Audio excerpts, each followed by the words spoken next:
Okay, looks like we got the stream booted up and we are live. This is our pre-Sunday Night Football part of the show, because, well, we never start on time with Sunday Night Football. We gotta start a little bit early because we like to offer our reactions to the results of the week. So, welcome everyone to the stream. If you're listening now or if you're listening later on, welcome on in regardless. Hopefully you've enjoyed your Sunday of football, or whatever you were doing if you weren't watching Sunday football on Sunday. I don't know what else you'd be doing. I'm sure there are fun things you can do instead, but I don't know about you. I've been watching football, and gosh, I've got some thoughts on the games that happened today, and we're going to get into it pretty quickly here. Quick shout out and thank you to all of our new subscribers, though. We are at 399 as of this moment, so really glad that we are almost at 400, hoping we can get there tonight or soon after. Our goal at the end of the year, or by the end of the year, is 500, and I think we can get it. We're going to keep working for it. We're going to keep pushing, so we appreciate any help we can get. So, we're going to go ahead and start with our reactions. We'll start with the late slate here, because there's not really a lot to react to. We'll talk about Lions-Commanders. Honestly, that game went about exactly like we expected. We said maybe they'd hang 50 on him, and it wouldn't be a surprise. They almost did. Detroit put up 44 on Washington's sorry defense. Washington did well to get 22 points, but they just couldn't do a thing on defense. Jared Goff, 25 of 33 for 320 yards and 3 touchdowns. Jameson Williams had 119. Great day for him. He's been very inconsistent, very boomer bust, but when he goes off, he goes off. Amon-Ra, 58 yards and a touchdown. Khalif Raymond, 49 yards. Laporta got 53. Jahmyr Gibbs got a receiving touchdown. Bro, Gibbs went off. Gibbs went off today. 15 carries for 142 yards and 2 touchdowns on the ground. Monty, 15 carries for 71 yards on the ground. The Lions' offense was back to normal this week, so I don't want to overreact to that and suddenly say, oh, the Lions are back, as if they didn't just lose a game to the Vikings last week. No, I'm not going to do that, because I don't think that, running up the score on the Washington defense really says a lot about you, because most teams have been able to score in Washington. It's a good sign, at least, that Detroit's heading in the right direction. I'm not sure what's up with Washington's defense. I mean, they've just been bad this year. Mariota had a decent day for a backup. 16 of 22 for 213 and 2 touchdowns. Bill Krosky-Merritt, 11 carries for 30 yards. So I don't know if he's just not very good as a runner, or if the offensive line doesn't block well for him. I'm not sure which one it is. I didn't watch. I can't tell you based on my own site. I would imagine it's a mix of both, and maybe he's just not that good, but the offensive line has got to do better as well. We definitely saw some issues when Jaden was in at quarterback. Previously, the offensive line just can't keep him upright. Treylon Burks, of all people, led the team in receiving today. 3 catches for 58 yards. I bet you didn't even know Treylon Burks was a Washington Commander. I didn't know. I forgot about that. I saw that it happened, but it's one of those things that's just like, I don't really care. It shouldn't affect anything. But hey, good for Burks. Maybe he can revive his career in Washington. That'd be nice. Debo only had 4 for 29. He had a touchdown, though. Ben Sinnott had a touchdown, tight end, second year, I believe. Not much to say about Commanders versus Lions. We said weeks ago the Commanders were in trouble. You can call their season dead. It is what it is. It's unfortunate. Maybe they'll be back next year. We'll see how they build in the offseason, but it's a lost year for the Commanders. The Lions, they're still in it. If they can keep it going on offense, they're going to be a threat. And in a league where no one is elite, apparently, this could be the Lions' year to get all the way through. But another team that could be going all the way, we'll talk about the Rams here. The Rams put up 42 on the 49ers. 42 points.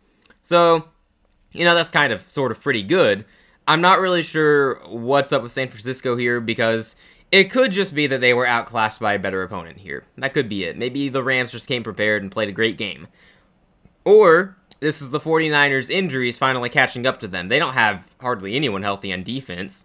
The offense got healthier. They had George Kittle out there. They had McCaffrey. Mac Jones is, doing pretty well. 33 of 39 for 3 touchdowns, 319 yards, interception. Not a bad day, according to the stats, but Stafford, 280 for 4 touchdowns. Goodness.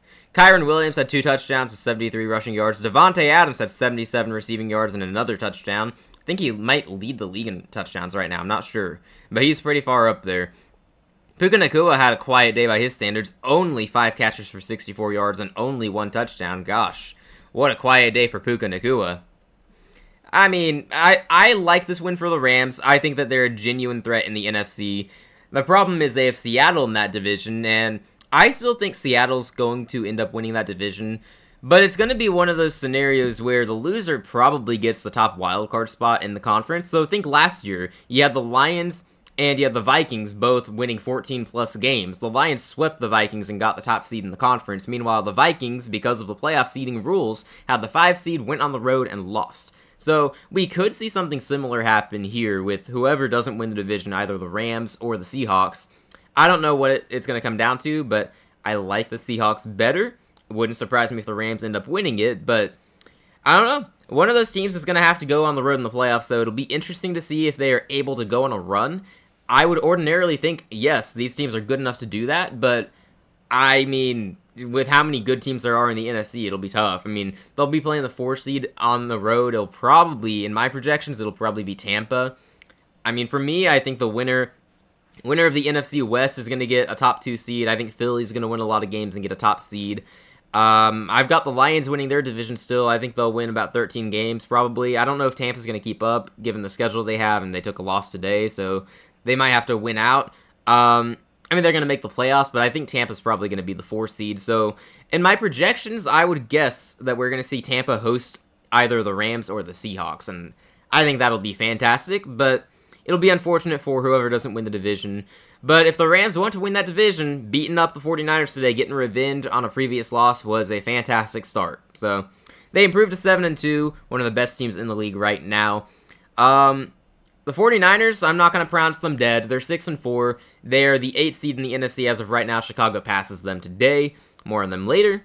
I'm not going to call it over for the Niners. I've also never projected them into my playoff picture, at least for not as long as I've been doing this during the season. Preseason, yes, but during the season, I don't believe I have. I mean, I've been expecting the 49ers' injury issues to catch up to them. I suspect that's what happened against the Rams. I mean, I don't know why else the defense would be unable to get any stops here. It's unfortunate for them, but they have enough winnable games. I mean, let me pull up the Niners' schedule just out of interest here.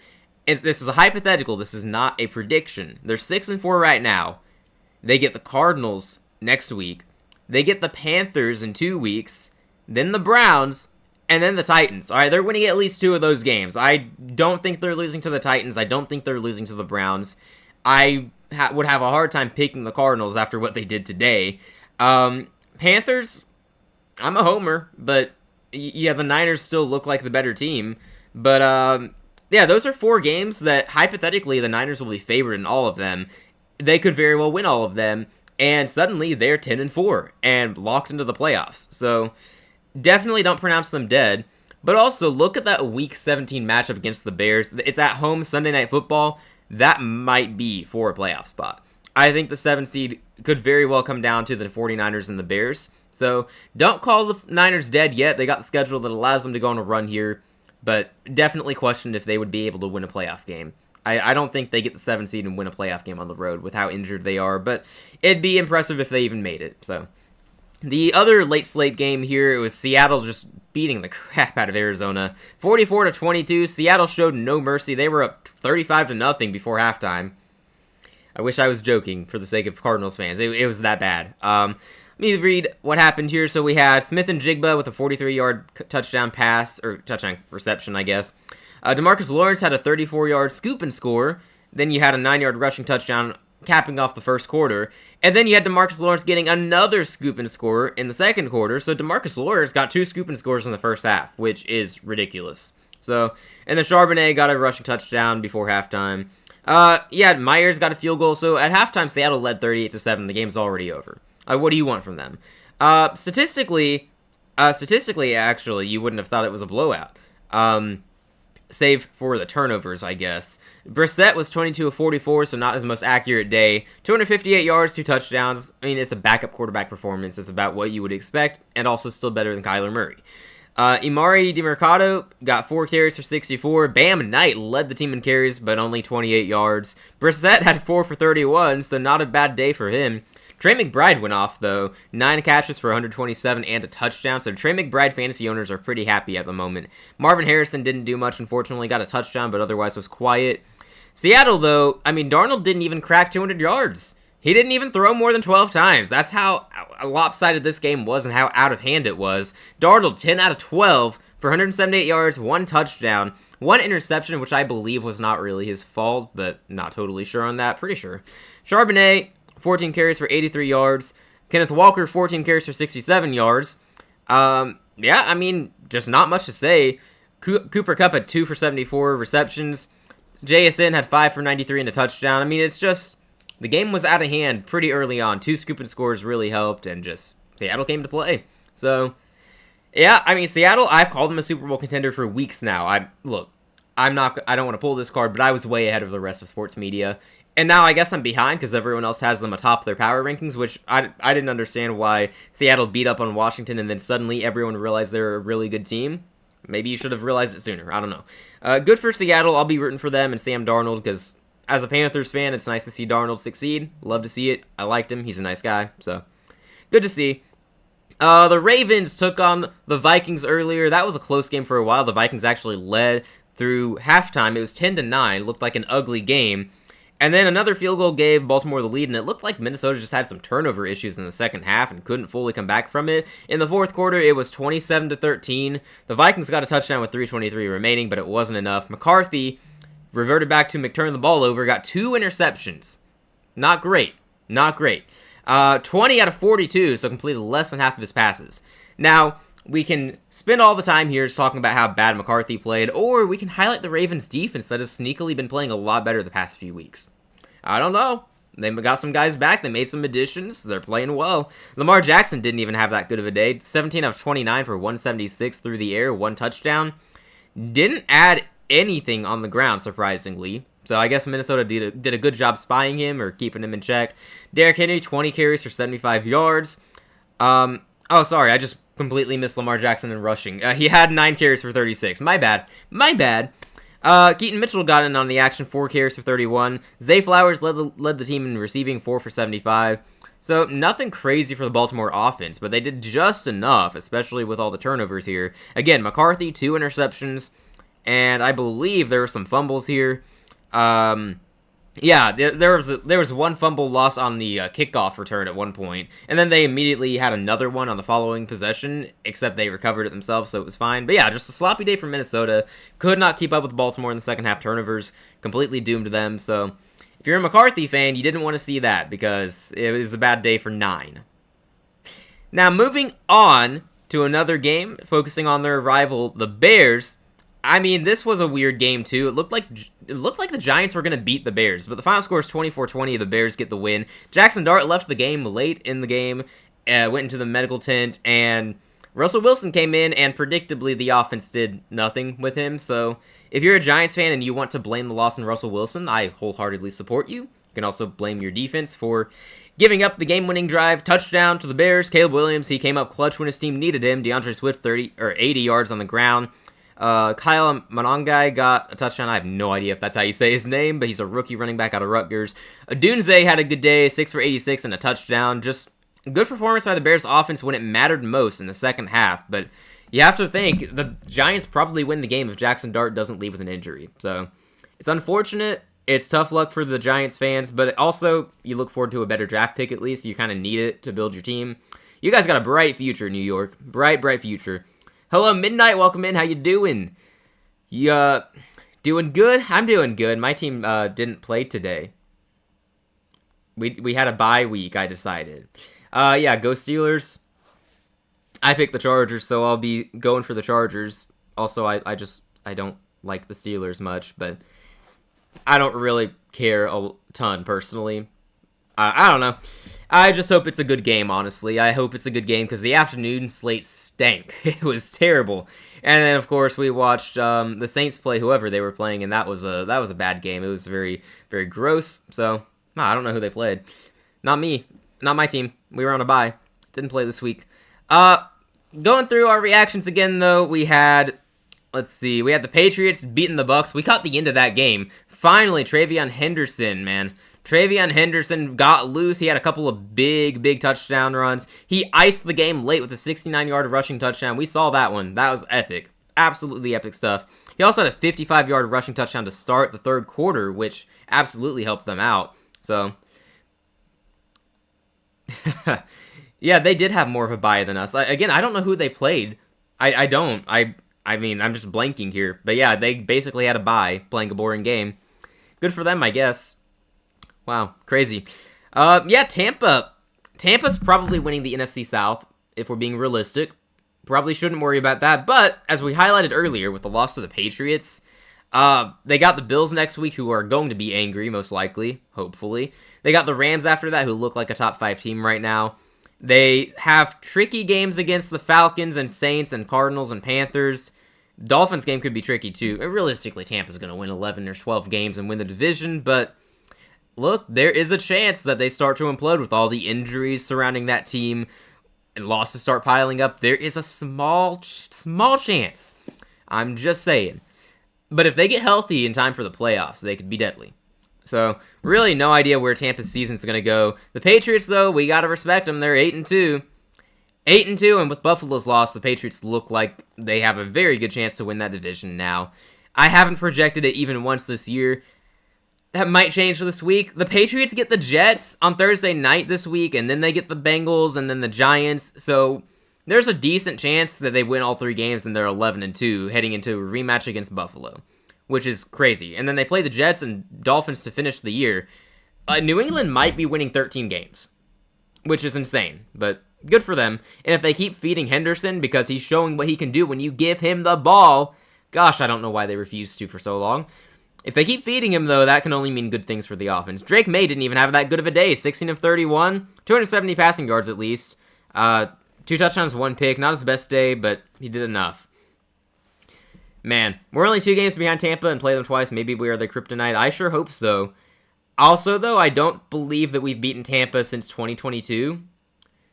I'm pretty sure that was Matt Rule's. I want to say that was Matt Rule's last year. No. Yeah.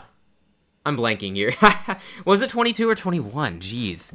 But it was that year where we were going on a run late in the season and we had a chance to make the playoffs. It was the year DJ Moore took off his helmet and got penalized for that. No one else gets penalized if that happens, only him. But, yeah, we were close that year, and I don't think we've beaten them since then. We beat them like 9-6. No? I don't know. I feel like there's a 9-6 type of game. That might have been the one they won. We won by a lot one of those games, like 21-3. It was Brady was playing, and no one expected us to shut them down, and we did.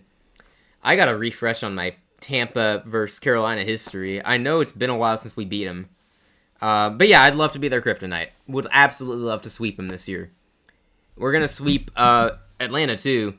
And I guess kind of sweep the Saints. We only play them once for some reason. I don't know.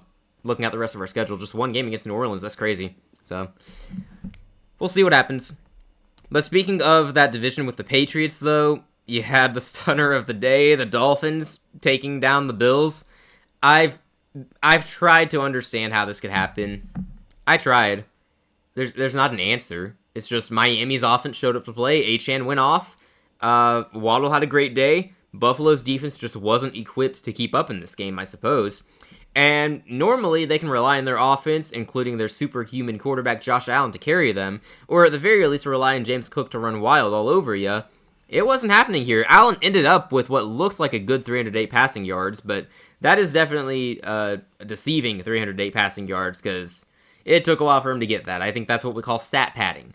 Ended up with an interception in this game. James Cook only had 53 rushing yards, which for him is terrible. Achane, comparatively, had 174. Can you believe Carolina's run defense held him to a low total when we played? It's crazy. Told y'all, Achane is good and our run defense is elite. I can't think of any time our run defense failed. Yeah, I'm not going to write off the Bills yet, but given that the Patriots look like they're going to win 13 games, I mean, I think Buffalo probably would have to win out to win that division at this point.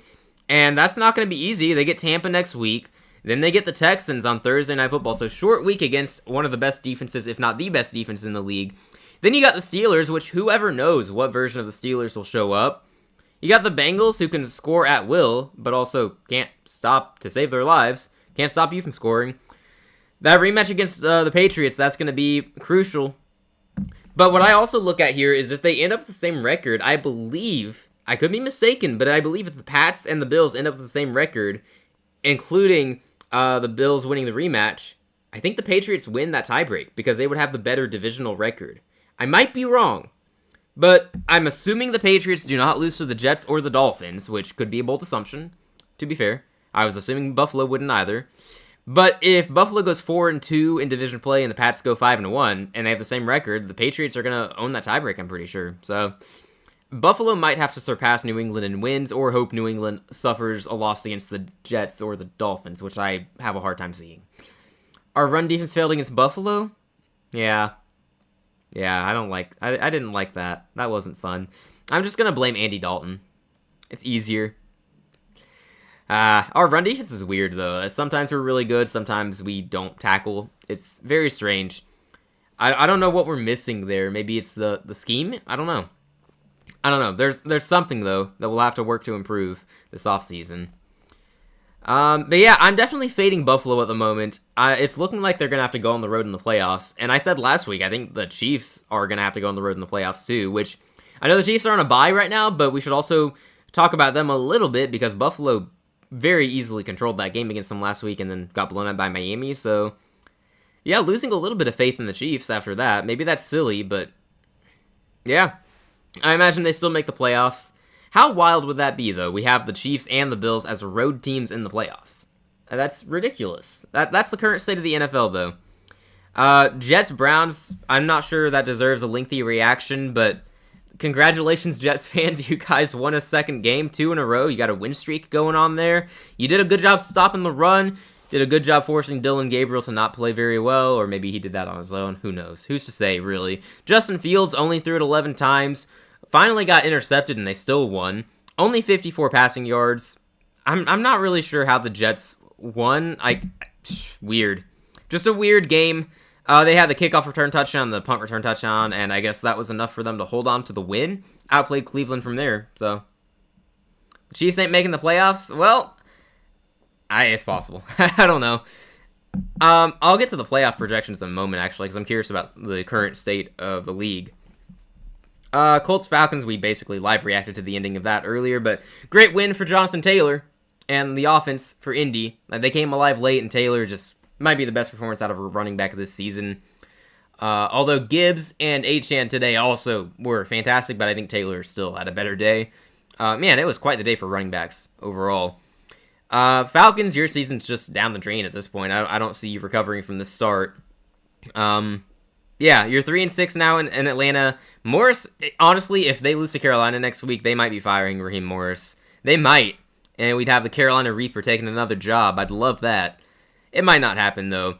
If you want me to be nice about this, the Falcons could hypothetically beat the Panthers, Saints, and Jets in the next few weeks and get to 6-6. I don't know. It's been rough in Atlanta, though. They're on a 4-game losing streak, which they're my rivals. I'm okay with it. So, tough stuff, though.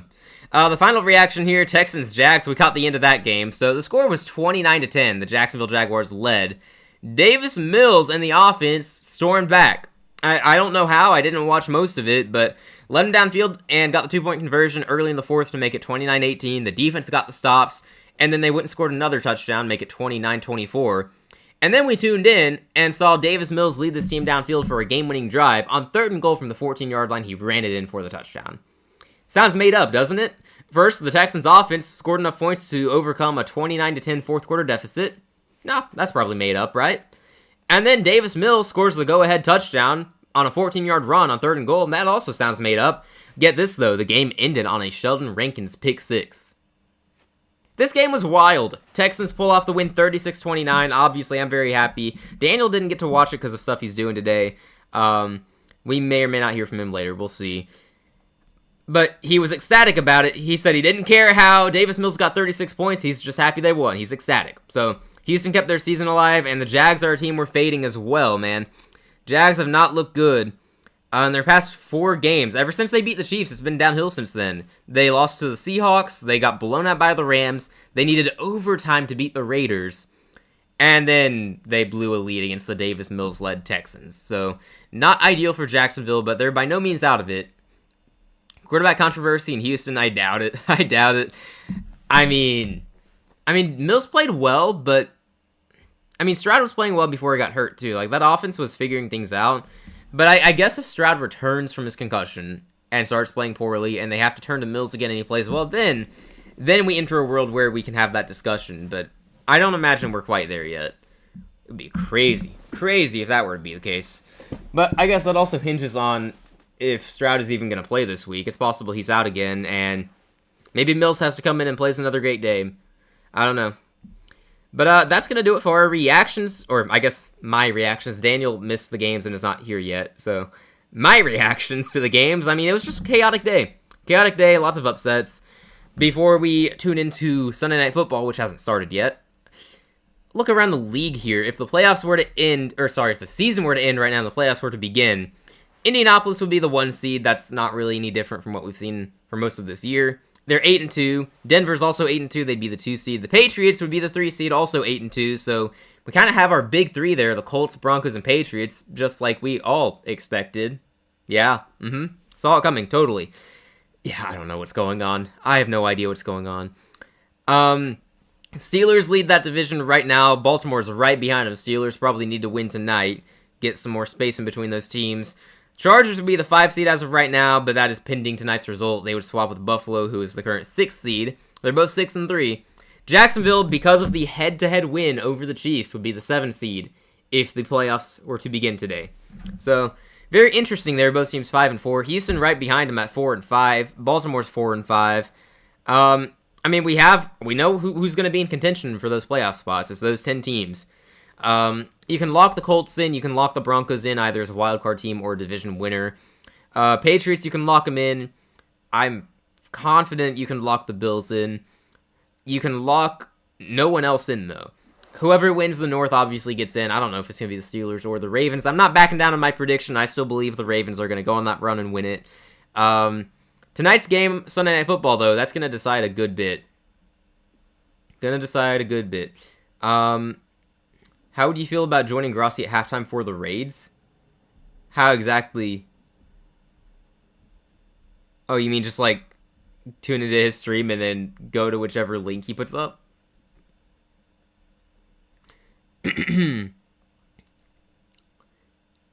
Yeah, I think the Chiefs still make the playoffs, man.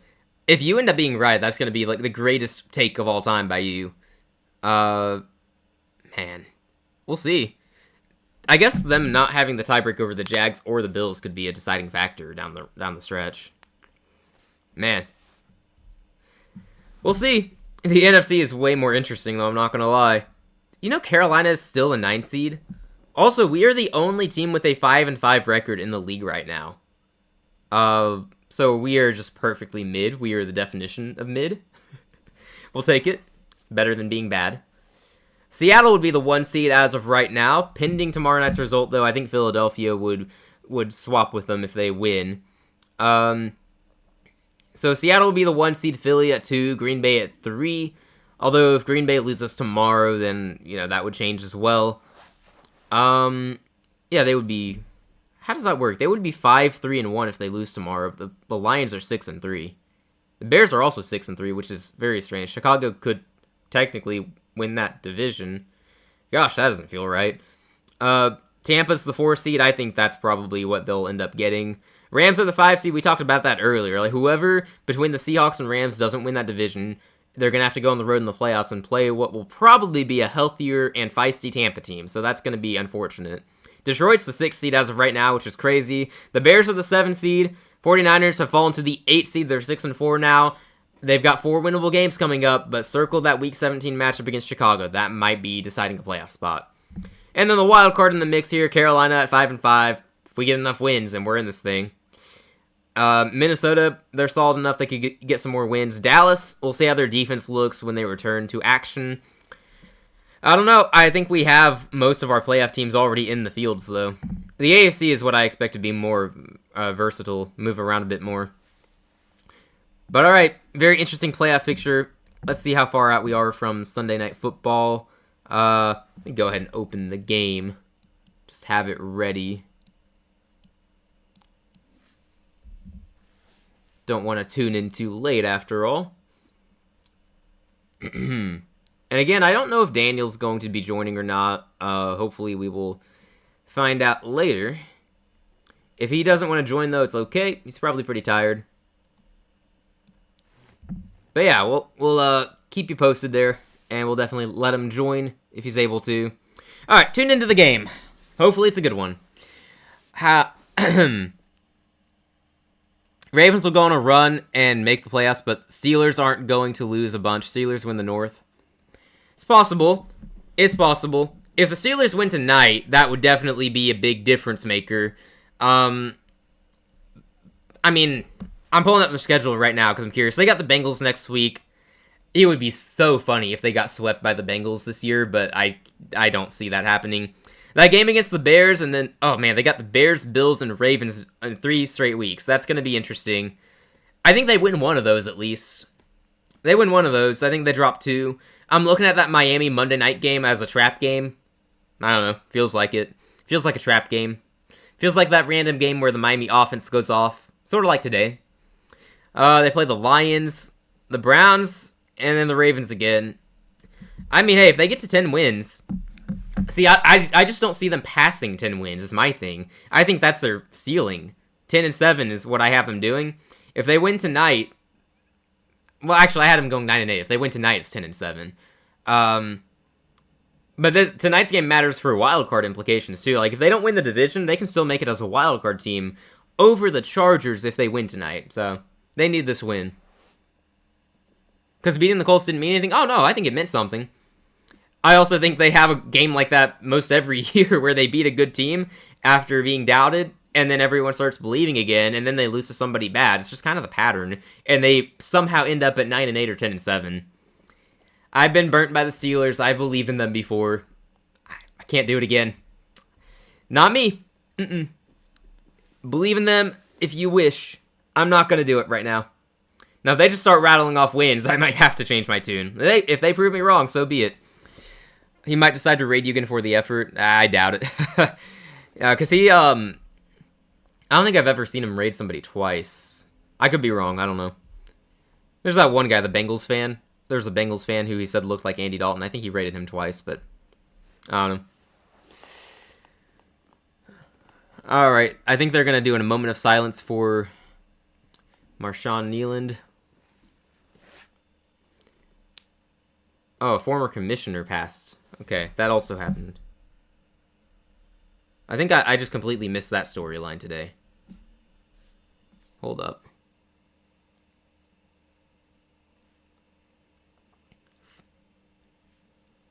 Okay.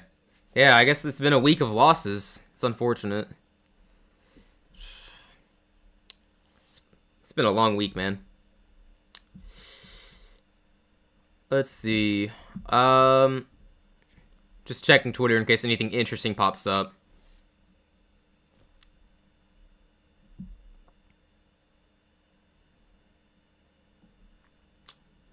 Nope, doesn't look like it. Nothing immediate, so. Alright, we'll have kickoff pretty soon. Really, really, really hope it's a good game. I don't want this to be ugly. I don't want to just be sitting here watching a blowout or, you know, a boring 10-7 kind of game, which is possible.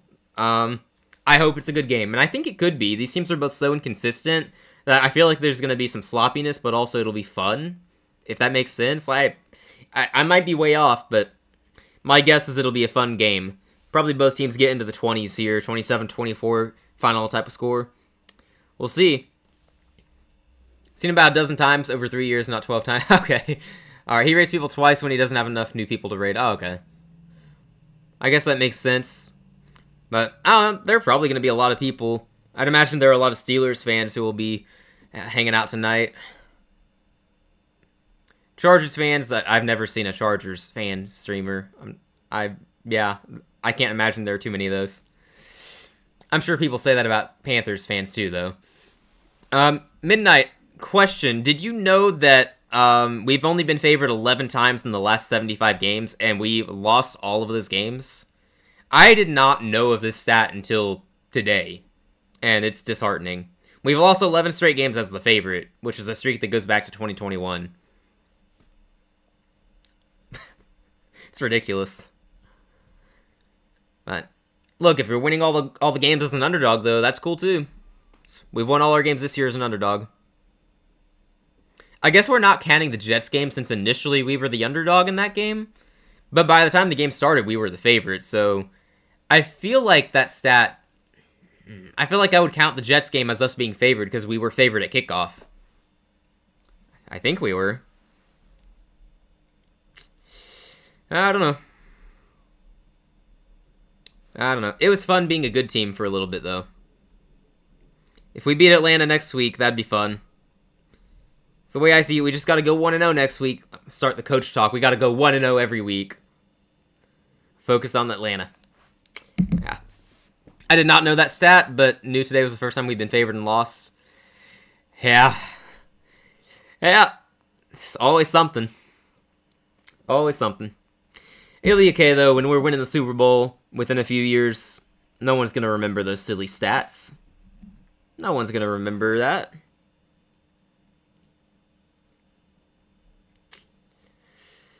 Not counting the Jets either, I guess. I forgot that flip-flopped. Yeah, I don't understand how we call that as a game we won as the underdog if we were favored at kickoff.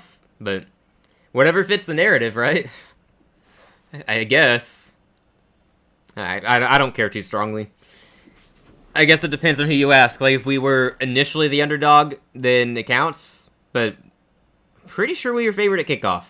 Because I remember that because I was talking to Daniel before we did our predictions. I saw that we were underdogs to the Jets, and I was quite unhappy with that, to be honest. Like, they were the winless Jets, and we had a good record at that point, so it made no sense to me. Well, good record. We had a mediocre record. It still seemed disrespectful, you know? But then the next day we were favored. Being favored is just guessing. I don't put too much into it. Fair enough. I mean, hey, it doesn't matter if you're favored or not. It just matters who wins the game, right? I mean, we were favored today, and that didn't matter. Alright, looks like we'll have kickoff soon. They're talking to Keenan Allen right now on the sideline. Antonio Gates is there too. Very interesting. One of the greater tight ends of all time. So this should be an interesting game. We'll see how the Steelers' defense looks today, because they performed well last week. Before that, they had not performed well. So if they show up and play again today, maybe it's like the Ravens. They just found their groove, and they're playing well on defense. Or maybe they return to normal, and Justin Herbert shreds them. I don't know. It's hard to predict. I can see it going either way. Chargers are still without Hampton at running back, so it'll be Kamani Vidal, or Vidal. I still don't know how you say the guy's name. I think it's Vidal, which is a cool name. So they're still down to their third string running back. We'll see if they can establish any sort of run game here against Pittsburgh and their defensive line that's usually very good. We'll see. But I would imagine that for the Chargers, it's going to come down to Justin Herbert being able to carry the passing attack and be able to put up points in the Steelers' defense. And the Steelers' offense is just, how do they want to attack? They're usually a run-first team. And I think you can probably run on the Chargers' defense if you block well enough, for sure. I don't know. Steelers' offense still kind of bores me, but they got a Hall of Fame quarterback out there, so anything's possible. We got kickoff coming up. Dicker, the kicker, about to give it to Pittsburgh. Vidal. Yeah? Vidal. I think that's a cool name. That's how it should be. I always favor the Ninja Kitties to win. Rarely happened before this year, and now it's a coin flip. It's nice that we're at least competitive, and you know we're not the Browns, not the Jets, so that's nice at least. It's like I was saying earlier, you know, if we get to 7 wins, it's an improvement and a successful season. Because in years past, we've been the bottom dwellers of the league, so it's nice that we aren't that anymore. We're closer to mediocre. I say that now. We could also end up 5-12 when all's said and done. I don't know. I don't think that happens, but I'm not going to assume anything either. Steelers taking the field. We had the kickoff out of bounds, by the way, so they get the ball at the 40 to start the game. That's a fantastic way to start off for Pittsburgh. We got Aaron Rodgers out there under center, one of the greatest quarterbacks of all time. Dicker the kicker is just a great name. Fun to say. I agree.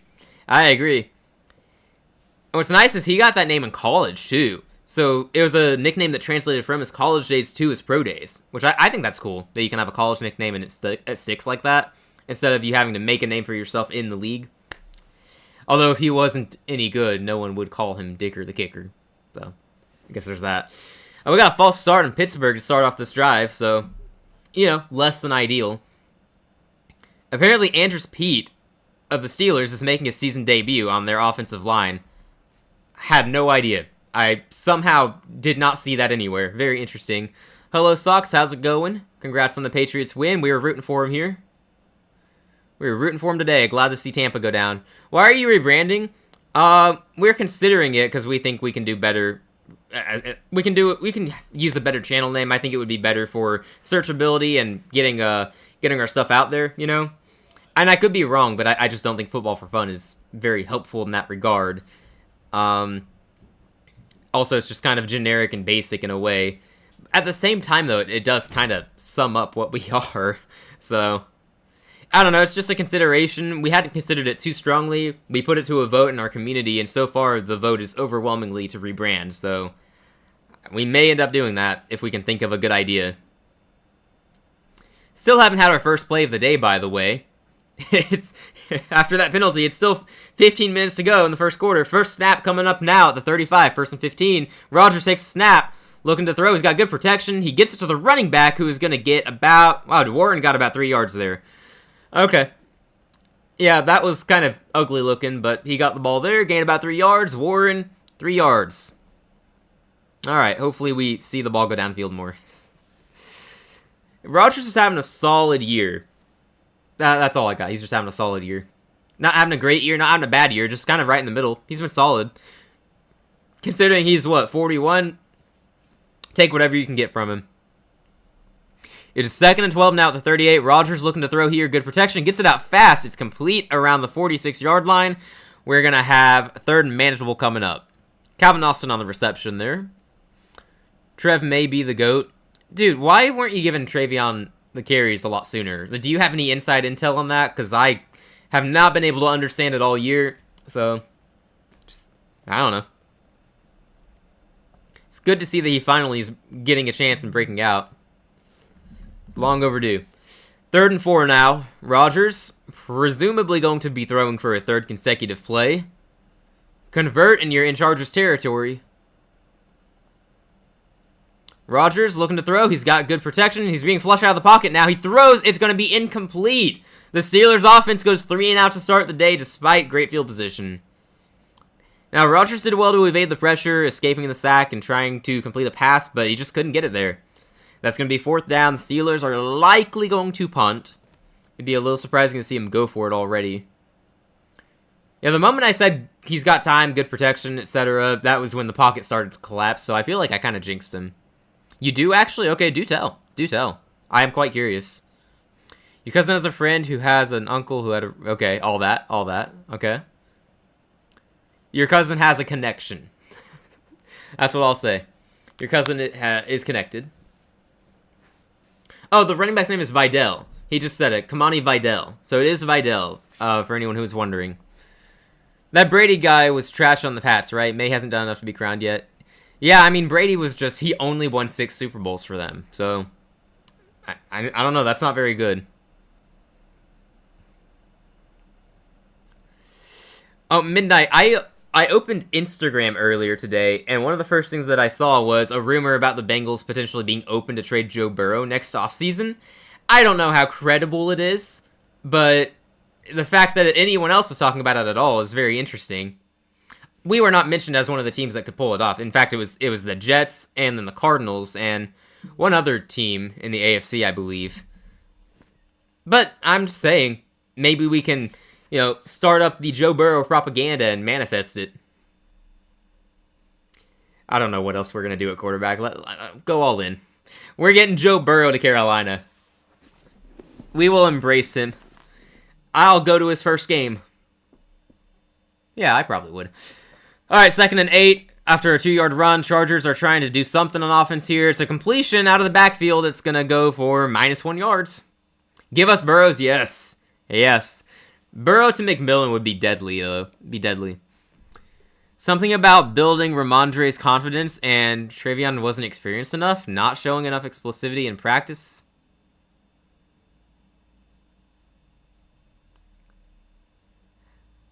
Okay.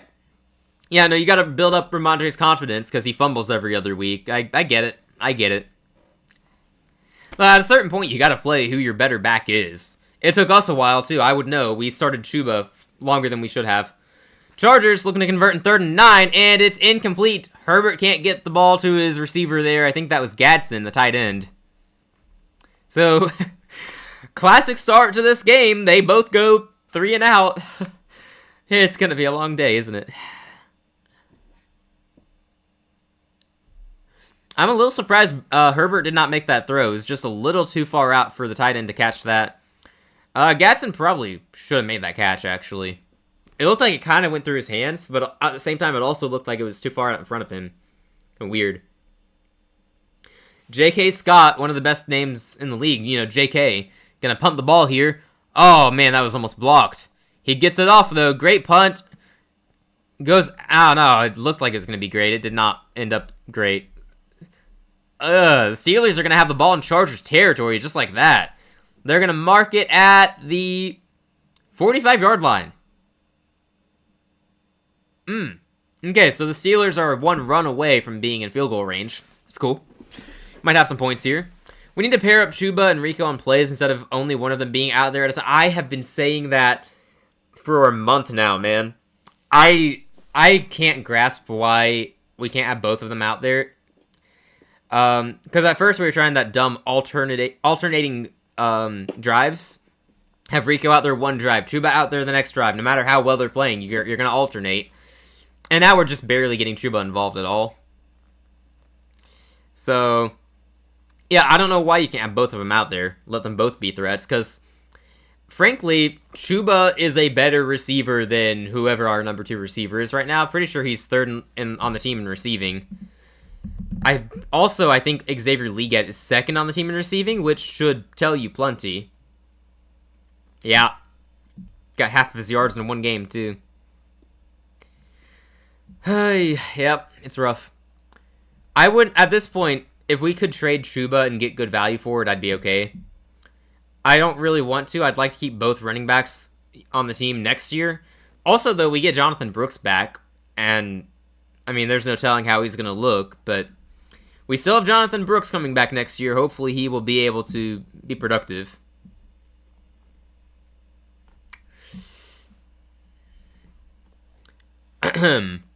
We fixed the O-line, now give us a Diggs replacement. Why do you need a Diggs replacement? Hasn't he been reasonable? I mean, it's not like he's been elite, but... Oh, sorry, I missed your previous comment. Is there any cool wide receivers in the draft this year? Absolutely. Check out the guy out of Arizona State. He's really good. I forget his name right now. Jordan Tyson. Mekhi Lemon at USC is really good. I was watching him the other day. He looked fantastic. I would imagine both guys are first-round picks. If you want an Ohio State receiver, Carnell Tate will likely play his way into the first round. Kind of like Emeka Egbuka last year, he's going to fly under the radar. Someone's going to bite in the top 20 probably, and he's going to be good because he's an Ohio State receiver, so that would be good. His name would be XL Drops. I love that. That, absolutely. That's a good one. I like that. Yeah, those are the receivers that come to mind, Sox. I'm sure there are some others. If you want someone like Zay Flowers in Baltimore, you could look at Zachariah Branch. He plays for Georgia. Kind of reminds me of Flowers, which is why I give you that comparison. So, yeah, I have to look up some of the receivers here because I'm forgetting some names. Yeah, Mekhi Lemon, having a great year. Whoever gets Jeremiah Smith in 2 years is going to be really happy. Am I missing anyone else? Got a handoff here. Warren gets about 3 yards. Yeah, this is going to be a boring game. I'm a little worried that it is. If either of those Texas A&M receivers, Craver or Concepcion, are available, or if they're in the draft, then I would look into them. They're very talented. Denzel Boston had a lot of preseason hype. I don't know if I haven't heard his name a lot this year, but I would imagine he's still a good prospect. Chris Brazzell intrigues me as a deep threat at Tennessee. That Omar Cooper, I think was his name, at Indiana, made the most ridiculous catch yesterday to win them the game. I wouldn't mind drafting him at some point. I don't know how much potential he actually has, but just seeing that catch gives me a lot of hope in him. Yeah, those are the guys who come to mind for me right now, Sox. Apparently Vrabel has beef with Hunter Henry. That's weird. What did Hunter Henry do? You guys could also consider drafting a tight end to replace Hunter Henry for the same reason. He's old. I think Static at Oregon, Kenyon Static, I think is his name, could be, he should be the top tight end in the draft. Eli Stowers at Vanderbilt should be going pretty early, first or second round. 3rd and 5 in Pittsburgh, by the way, at the 41. Rodgers looking to throw. Oh, he almost gets sacked. He avoids it. He's throwing downfield. Oh, my gosh. Oh, he overthrew him. He had him. Ah. Oh, my gosh. Metcalf had plenty of room there. Rodgers missed him. Man. It's another 3 and out. Chargers brought pressure. Rodgers did well to avoid it. That looked like it was going to be a vintage Rodgers moment, where he avoids the pressure, moves up, and then throws downfield. I thought that was about to be a touchdown. Oh, man. Yeah, you hate to see that if you're the Steelers. He just overthrew him. Boswell out there kicking the field goal from 59 yards. Boswell still got it. Steelers take the lead despite neither team having a first down. That is absolutely wild. Boswell from 59 is good. Steelers take the lead. What a game this is shaping up to be. He drilled that from 59, by the way. That would have been good from 60, probably 64 yards out, at least. We don't really need a deep threat. We need more of a short to mid route demon. Do you have a comparison for that? Like currently in the NFL, is there anyone you could compare to what you're looking for? Remember when we traded one of our best receivers away in preseason because we thought we had a room? Almost feel like 2 months ago. Hey, that's actually one of the moves I do not dislike, honestly, because Thielen has not done a single thing in Minnesota this year.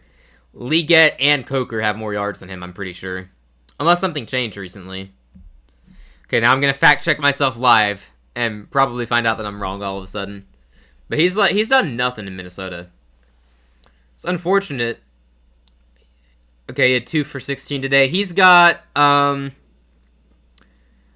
see, that can't be right. He's only got 47 receiving yards this year. I don't think that accounts for today. So he's got 63 receiving yards this year. Yikes. Yeah, I mean, maybe that's just Minnesota not having a good quarterback, though. I don't know. But, yeah, I don't know that he'd be doing much better here. We got a 4th-round pick for a guy who's doing nothing in the league right now. So I think that's... I wouldn't undo that trade, honestly. I've referenced our receiving, by the way. Ted McMillan, let's see, is that correct? I don't think it's updated. But coming into today, Ted had 558. Our second leading receiver was Xavier Leggett with 181 yards. Literally got half of that in one game. Rico Dowdle third, apparently. I thought it was Chuba. Rico was third on the team in receiving. Tommy Trimble fourth. Chuba fifth. Sanders is sixth. And then Bryson Tremaine. I don't know the last time I saw him on the field, but he apparently our third leading receiver. I'll cut Coker some slack though. He's barely been out there, but still. Marvin Harrison. So someone like Marvin Harrison. Alright, let me think on that. See, who would be a fit at the college level coming up? See, I've not scouted receivers yet because it's only recently occurred to me that we should probably draft another receiver. But, I just know some of the names, and I watched Mekhi Lemon the other day. Honestly, I feel like Carnell Tate would probably do well in that role. I feel like Carnell Tate would fit it. If you can get him out of Ohio State, that's probably a good idea. All right, we got a return from the Chargers here. Going to go down around the 31. Not much to say on that. Let me see. I'm going to look up Carnell Tate's pro comp.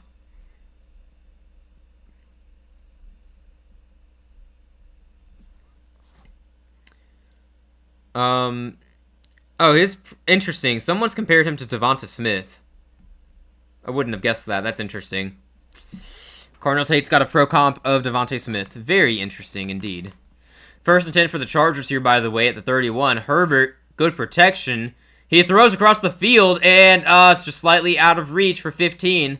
Lad McConkey can't bring it in. Herbert a little off the mark tonight so far. Surprise, surprise. Wouldn't have expected that.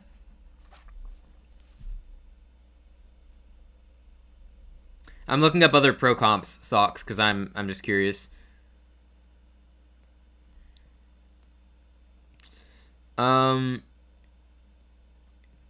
Let's see.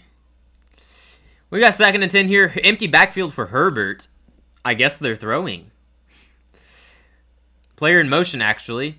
Herbert, good protection, gets the ball out fast. It's complete. Quentin Johnston, I believe, gets the catch and run for the first down. Unless they mark him short. It looked like a first down to me. They mark him short. Okay, I thought he got enough there.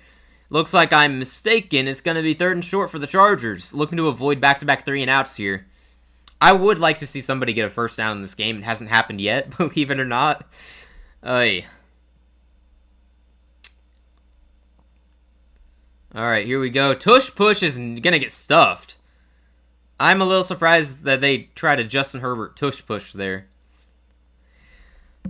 So, it's another 3-and-out.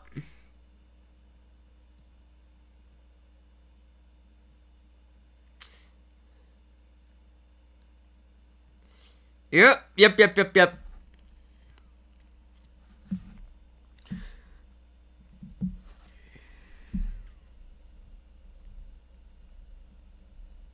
Chargers often staying out there to go for it, by the way, in 4th and inches. Are they going to do another tush push? I think they are. They're lining up that way. We'll see if they actually snap it. They do. I think they got it. Oof. Alright, they go for it on 4th and short, and they get it. So, tush push is so lame. I'm okay with it as long as it's officiated properly. I don't like when there are a bunch of false starts and they don't call them, but if it's officiated, it's fine for me. Well, I'm glad that our first down of the game was a tush push. That's just wonderful. We're watching an elite football game tonight. Yeah. I thought this would be fun, I'm not gonna lie. I thought this would be a fun game. It's okay.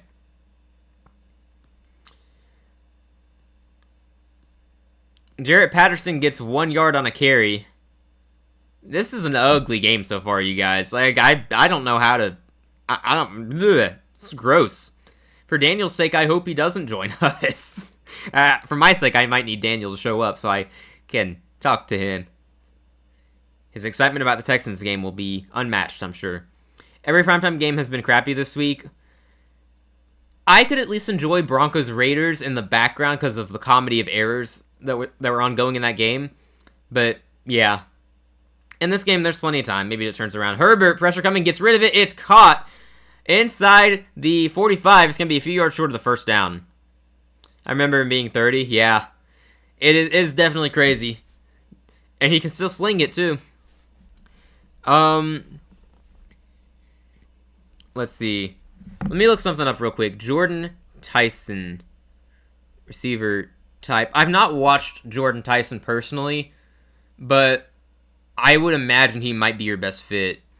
He has an NFL-ready skill set, polished all-around receiver, so all 3 levels of the field. Okay. Herbert on 3rd and 3. What will he do? Dropping back a lot. Good protection. He throws. It's nearly picked off. Oh, the defender had it in his hands. Buddy, you gotta get that. You gotta get that. Ugh. Whilst I fall on the side of if you want to stop the tush push, get better, I'm so sick of hearing about it that I just don't care anymore. That's valid. Yeah, it got talked about a lot in the offseason, and it's getting complained about a lot right now. Oh, what was Herbert seeing right there? He just missed the defender. That's the type of throw Bryce Christopher Young would make. Alright, 4th and 3. Now the Chargers are punting. Yeah, this has been an ugly game. At this point... Oh, okay, they got the punt off. Good. At this point, let's let the Steelers rip off a 75-yard touchdown throw at some point. Very nice punt, though. I will say that. If you appreciate special teams, that was a very nice punt down inside the Steelers' 7-yard line. I don't know where exactly they mark them down, but it's inside the 7. My problem is it's now just every third or fourth and short. It's just really boring. I guess it depends on who you watch, because I've actually not witnessed a ton of tush pushes. Carolina doesn't do that, so I've not seen that personally. I don't know. Do you guys do the tush push with Drake May? He'd probably be good at it. Only team that seems to avoid it, like... Oh, okay. Interesting. Yeah, I would say the same. We don't do the tush push. With our luck, we would turn the tush push into a fumble. Don't know how. Maybe I am too negative. Anyway. Yeah, this game is gross so far. Yeah, I haven't seen a lot of tush pushes, sucks. Overall. Obviously, you got the Eagles. There's some other teams that have done it, but no one that immediately comes to mind. The Bills. They did it a couple times last week. Josh Allen got 2 tush push touchdowns, I believe. Vrabel says he will never call that play. Alright. Well, I hope that he stands by that. I can appreciate that if he stands by it. Or maybe he is going to, and no one will see it coming. Sneaky, sneaky. Hey.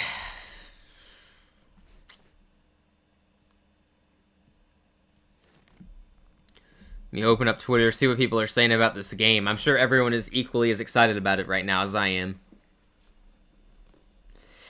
Also, I will say, I've been seeing a lot more people talk about Matthew Stafford in the MVP conversation. I'd like to know where that was a month ago. Like, he's been my MVP for a little while now. He's statistically been up there the whole time. People are just now starting to notice, I guess.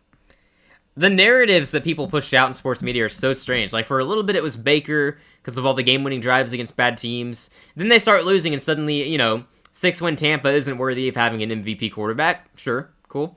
Then it was Drake May, and it probably is still going to be Drake May widely, which, fine, he should be up there in consideration. But if he starts having bad games, then the narrative's going to shift completely. At some point, it's going to be on Mahomes again, because that's how it works. Somehow, Mahomes and Allen are both pretty high in the odds right now. Kind of need their teams to start winning more games, though. Sneaky Drake May in the pocket. He's very sneaky. Steelers have the ball at the 6-yard line here. We'll see what they can do with it. They have not had a first down in this game so far. Caleb Johnson out there. Whoa. And he immediately loses 3 yards. That might be why he doesn't get many carries.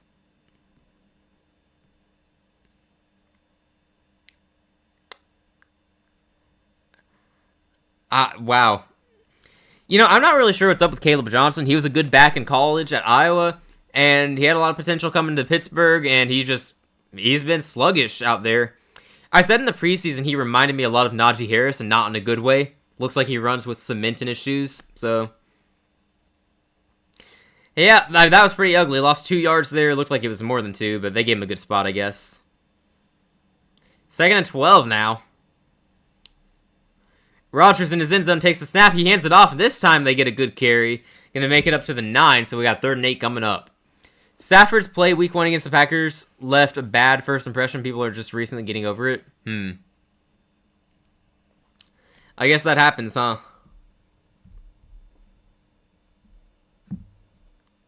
People do like their recency bias, too, and Stafford recently has been throwing a lot of touchdowns. I'm sure that helps. Yeah, exactly. Like, people can't adjust. It's the same in college football, too, with your preseason predictions. You see a lot of teams hang around in the rankings way too long, because you can't be proven wrong. You're going to keep them in, because you were right, obviously. Showing pressure on 3rd and 7. They're bringing it. Rodgers about to get sacked. He's evading it in his end zone. Oh, he lost the ball in the end zone. Oh, my gosh. It's a safety. What is this game? The score is 3-2.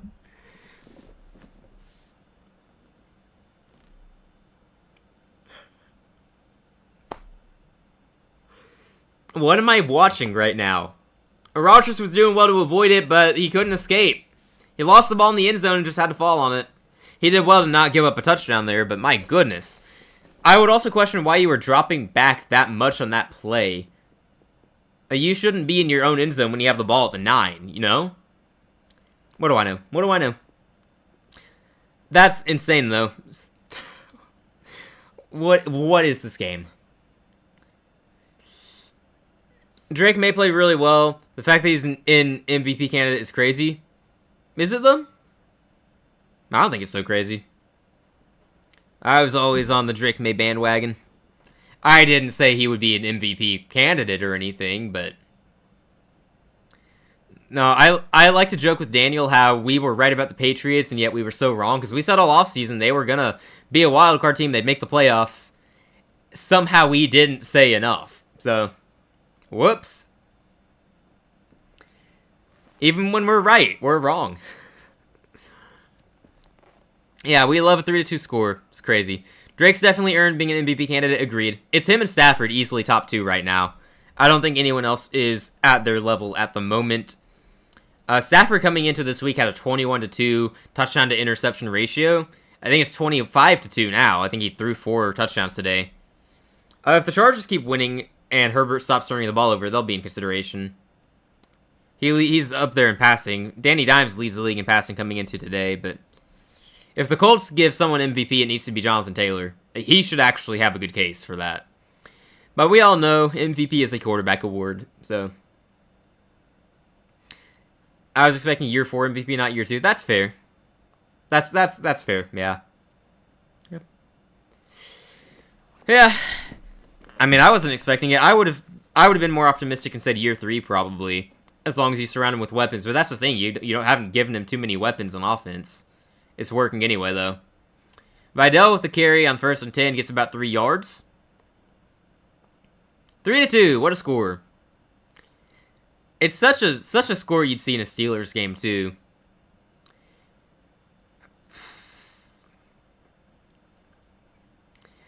Well, when I said it would be a fun game, this wasn't exactly what I envisioned, but 3-2 is fun. It's its own kind of fun.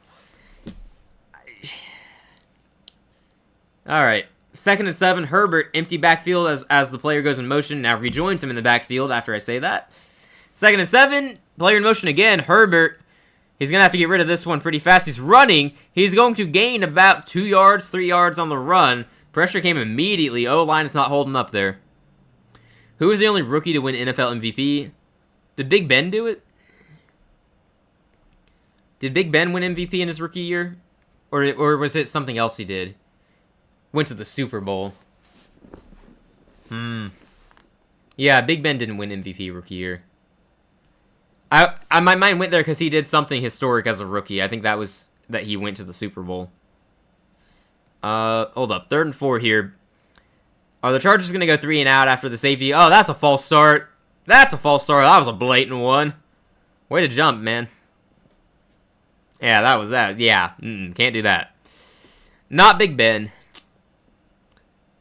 Yeah, it's a Jim Brown type of thing.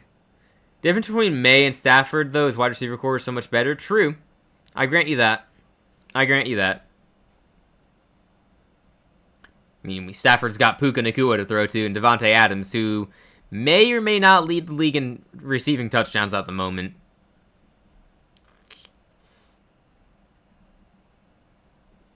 We got 3rd and 9 now after the offsides penalty. Herbert. He throws. It's dropped. In a cruel twist of fate, and during his breakout year, Quentin Johnson drops a key conversion. Yards per play. Wow, this is sad. 1.1 yards per play for the Steelers. 1.9 yards per play for the Chargers. These Sunday night games have been something else. Oh, were you actually right? That's awesome. It was Jim Brown. Oh, you're right. That is a Jim Brown type of thing. Very interesting. I would love to see another rookie win MVP. It's not happening this year, I'll tell you that. It's going to be our next rookie quarterback. That's who's going to do it. Trust. Good punt here. Going to be caught at the 10. He's got room to return it, though. Got to the 20. Down around the 21-yard line for the Steelers. So, Pittsburgh has the 3-2 lead because, of course, they do. And now they got possession. I don't know. Can we have another safety so it's 3-4? I don't think I've ever seen a team have 4 points exactly. Arch? I don't believe in Arch. Not yet. He's playing better right now, though. You would think it's Earl Campbell? That would make sense, too. Yeah, I'm guessing, and I could be wrong. Excuse me. I could be wrong, but we probably won't see an MVP win quarterback ever again. Wow. Wow. MVP win quarterback. Ugh. I meant quarterback win MVP, and I meant rookie quarterback at that. Yeah. Yeah. Jaden last year is probably the closest we got to it. Stroud the year before was pretty close. Yeah. I'm not sure the upcoming quarterback draft class is that inspiring, though, which is really unfortunate because there are a lot of teams that need quarterbacks, and also I was hyping up the draft class all of last year, and then basically everyone I liked ended up not being so good. Whoops. Yeah, we'll see what ends up happening, though. Whoever gets Mendoza at quarterback, I would imagine will be pretty happy. I think he can be a good NFL quarterback. Yeah, Jaden and Stroud were in the conversation. I don't know how much Jaden really was in the conversation just because of the ridiculous season Lamar had, and then Josh Allen got MVP. I maintain my stance Lamar should have been MVP last year, and then 2 years ago it should have been Allen. They just swapped him. Alright, sounds good. Sounds good. Appreciate you, Midnight. Appreciate that. Oh, we got a Josh Allen Pistachios commercial. He's wearing black, by the way. He's a black jersey. Does that mean he's going to be a Raider someday? I will remember this commercial if that ever happens. No, he's not going to be a Raider. There's only one quarterback in the AFC who's going to be changing teams next year, and it is Joe Burrow coming to Carolina. You'll see. You'll see. Definitely. Gosh, I wish. Gosh, I wish. That'd be awesome. We'll be returning to the game here momentarily. We'll see if either team can get anything going on offense. It's been a struggle to watch so far. I'm not going to lie. This is terrible. I guess if you like this kind of football, then it's good, but there's no offense. True, he could be a Panther. Could be a Panther. Wouldn't mind that. Rodgers zips it to number 4 there. Gets the first down. Metcalf gets his. All right. Offense is getting going. Rodgers so nonchalant there. Zips to Metcalf. Gets the first down across the 30. Darnold's going to be traded from the Seahawks to the Raiders. Wouldn't that be something? Wouldn't that be something? Can't imagine Seattle would want him to go anywhere anytime soon, the way he's playing. Speaking of which, put Darnold in the MVP race as well. I don't think he should win it, but I think his name should be up there if they keep winning games and he keeps playing well. Bengals are going to trade Burrow to Seattle? No. Oh man, JSN would break records that he probably is already going to break.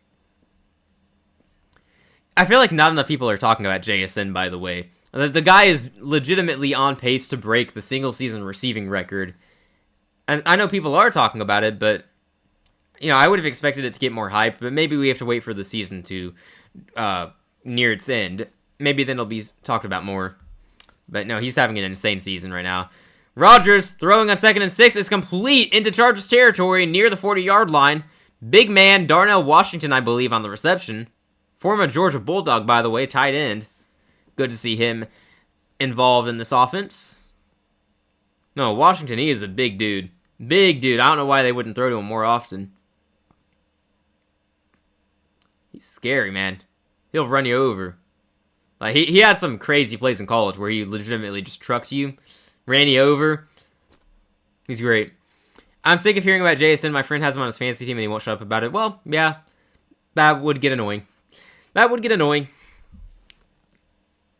Yeah, I can see that. I don't personally hear about him a lot, but I guess it's just me. We got a run here for the Steelers, and look, their offense is getting going. They got a 9-yard run there. Okay, Steelers offense is woken up here, or the Chargers defense has given up. Who's to say, really? Could be both. No, they're in rhythm right now. They're running, they're throwing. They look like they're ready to score a touchdown here. Warren got some good blocks there, but made some good cuts, too. It's not just the O-line. Warren had some good vision on that run. Love to see it. Love to see it. 2nd and 1 now at the Chargers 32. Please kick a field goal on this drive, actually. No touchdown. Kick a field goal. Make it 6-2, because that's funny. Alright, Rodgers calls a timeout here as the play clock dwindles down. So they will take that timeout. They'll return shortly. 25 seconds to go in the first quarter. We'll see where this goes. As it stands right now, I would imagine they're going to go down and get the touchdown, but they could also stall out when they return here. I don't know. It's been a weird game. It's difficult to actually predict anything right now. I don't know.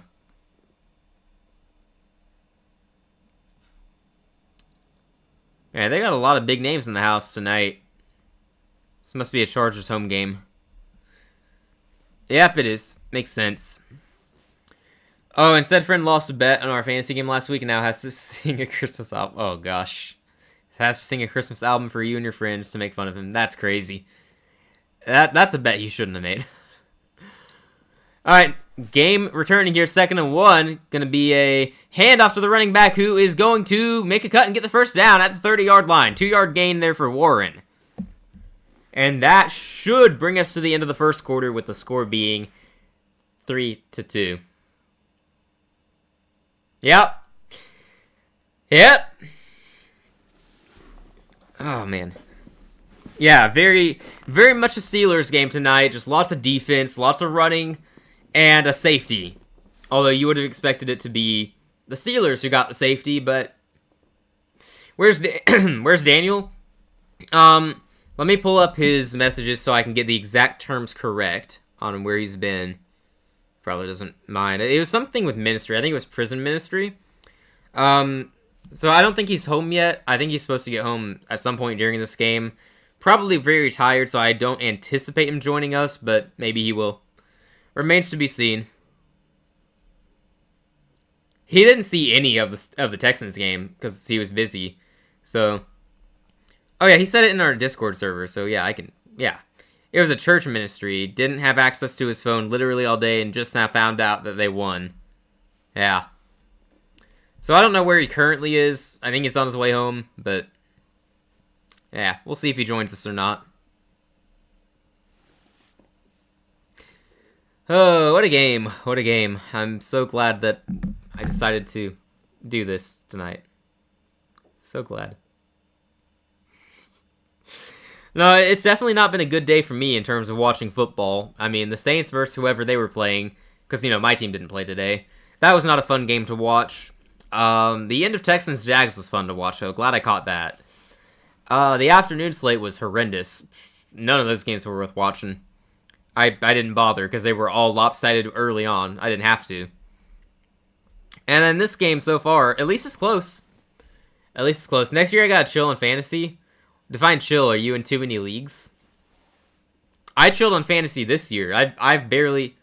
Well, I'm in a lot of leagues. Over 20 to be specific. More specific. But all I'm doing is setting lineups. I'm not really trying in most of them.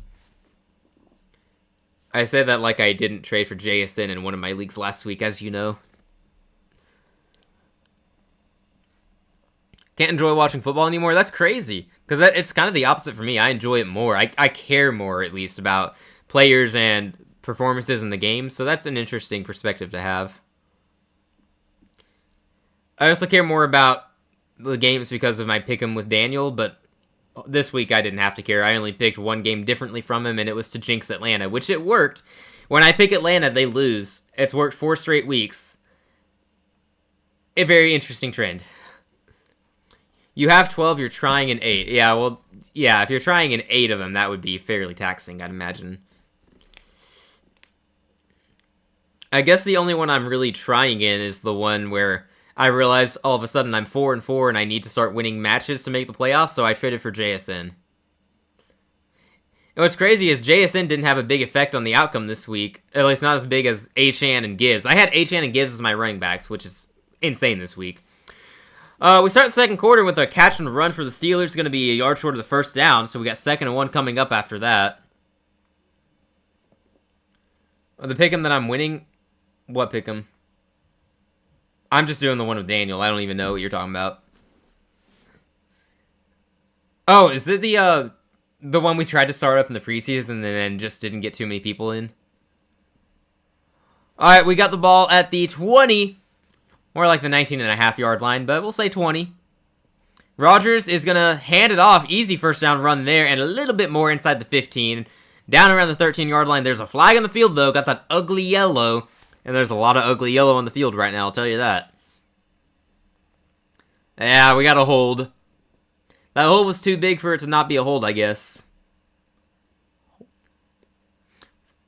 Foitanu with the hold, unfortunately, for the Steelers, which means, oh boy, they're going to have to throw it soon. They've been throwing it on this drive, though. There's one with me, you, Daniel, and Cyfox. Interesting. Cool. I guess you're winning that one, then. 2nd and 10 coming up. So it was 2nd and 1, it's a 10-yard penalty, and instead of 2nd and 11, it's 2nd and 10. So, okay, cool. Cool, yeah. Yeah, the math checks out there for sure. It's because it was only a half yard, not a full yard. Alright, 2nd and 10 at the 29.5. Rodgers dropping back to pass. He's got time. He's zipping it across the field. Wide open receiver down around the 11-yard line. Oh, man, I don't know who that was, but he was all alone. Johnny Smith. That's who that is. Johnny Smith. I'm trying to figure out what receiver was named Smith. That's Johnny Smith. Tight end they acquired in the offseason. He had to go up for that, but Aaron zipped it to him, and he came down with it. I think he came down with it. We'll see if the ground helped him. I think he had it. He kind of bobbled it. I think that's a catch, yeah.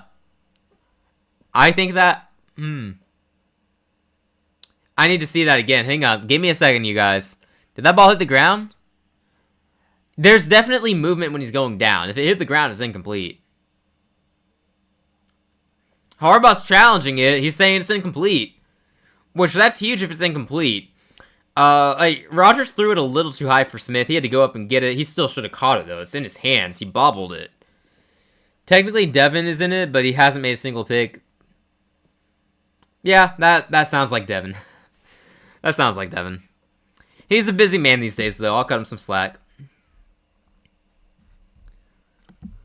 Yeah, I don't know if that was a catch or not on that last play.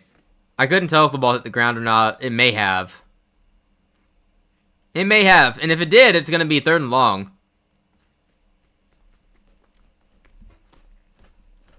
Let me see what Twitter's saying.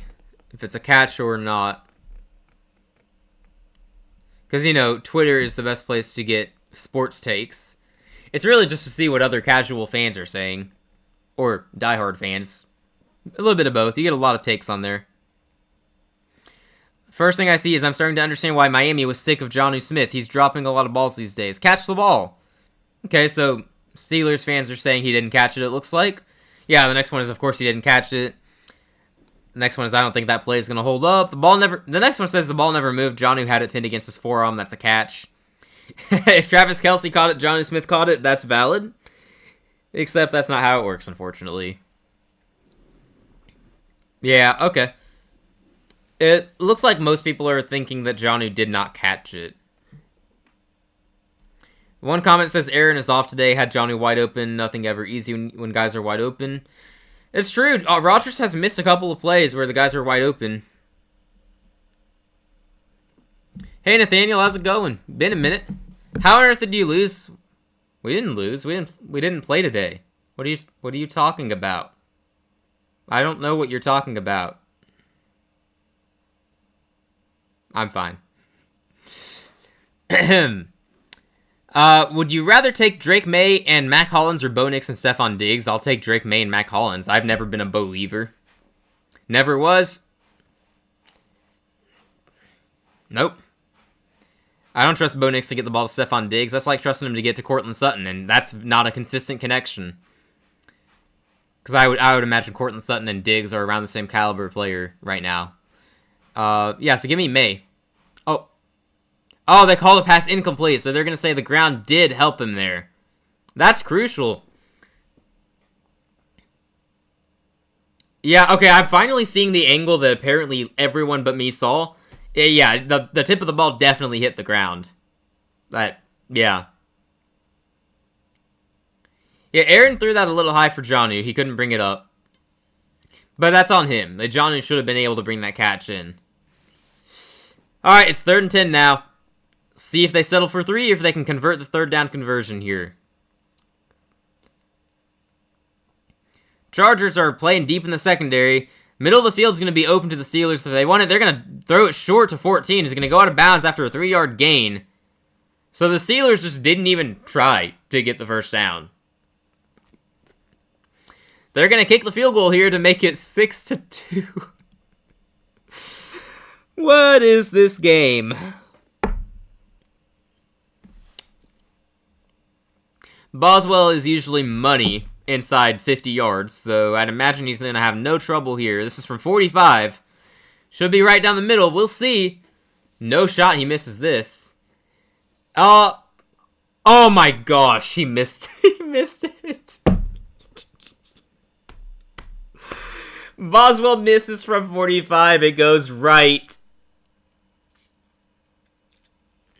Not the first time I've jinxed a kicker on a live stream. 3-2 remains your legendary score in this game, everybody.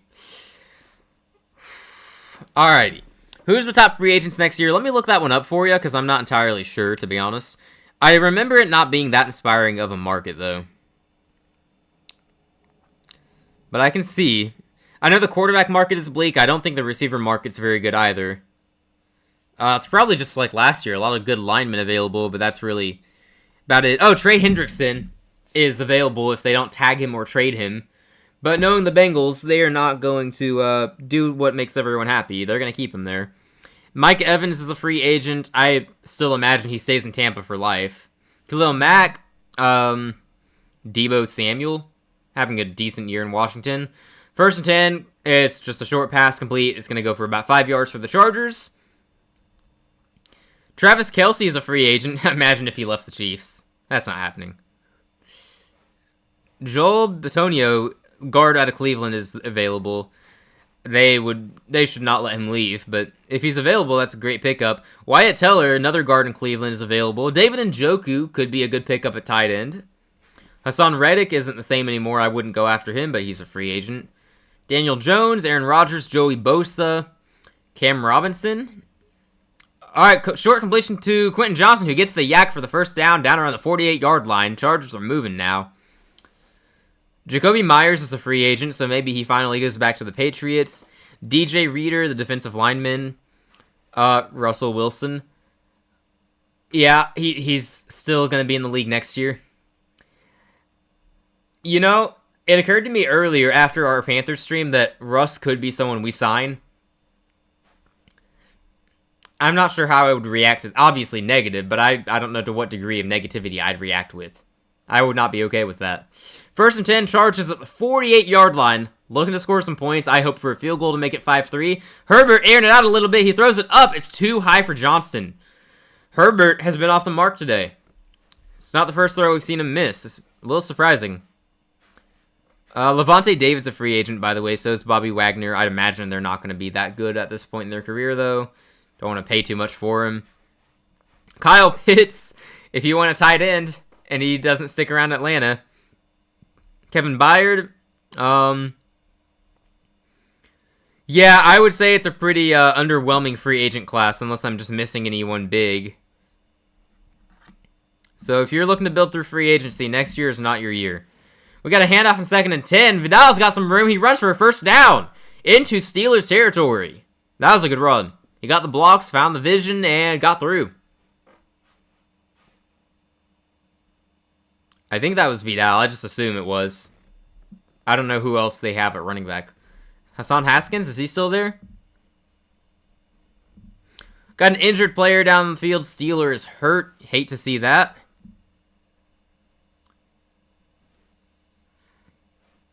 I have no idea who that is, honestly. Oh, no. Oh, it's Big Play Slay. Looks like he got banged up on that play. Oh, his own teammate hit him in the head, it looks like. It looks like. Maybe he's just concussed. I say just, I don't mean to put that lightly, but you see a guy down the field and you worry it might be, a hammy, it might be an Achilles, ACL tear. So in comparison, a concussion short term at least. I think that's probably what it was, looking at that replay. He got hit in the head. Hopefully he's alright. Hopefully they put him in the tent and he's good to go fairly soon. Oh, sorry, I missed that question. Has there ever been a 3-2 score in prime time? I can't think of one. I'm sure it's happened at some point, probably in another Steelers game, let's be real. Let me look that one up for you. NFL primetime games with a 3-2 score.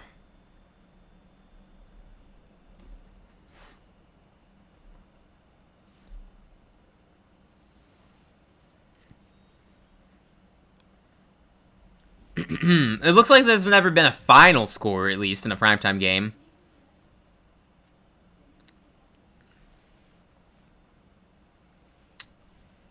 Alright, hold up. We're back in action here at the 41. Chargers are looking to score here. Herbert, play action, throws. It's complete, I believe, to Gadsden, the tight end. That's going to go for about 5 yards before he scampers out of bounds. Chargers offense is clicking right now. It's taking some time, but they're getting going.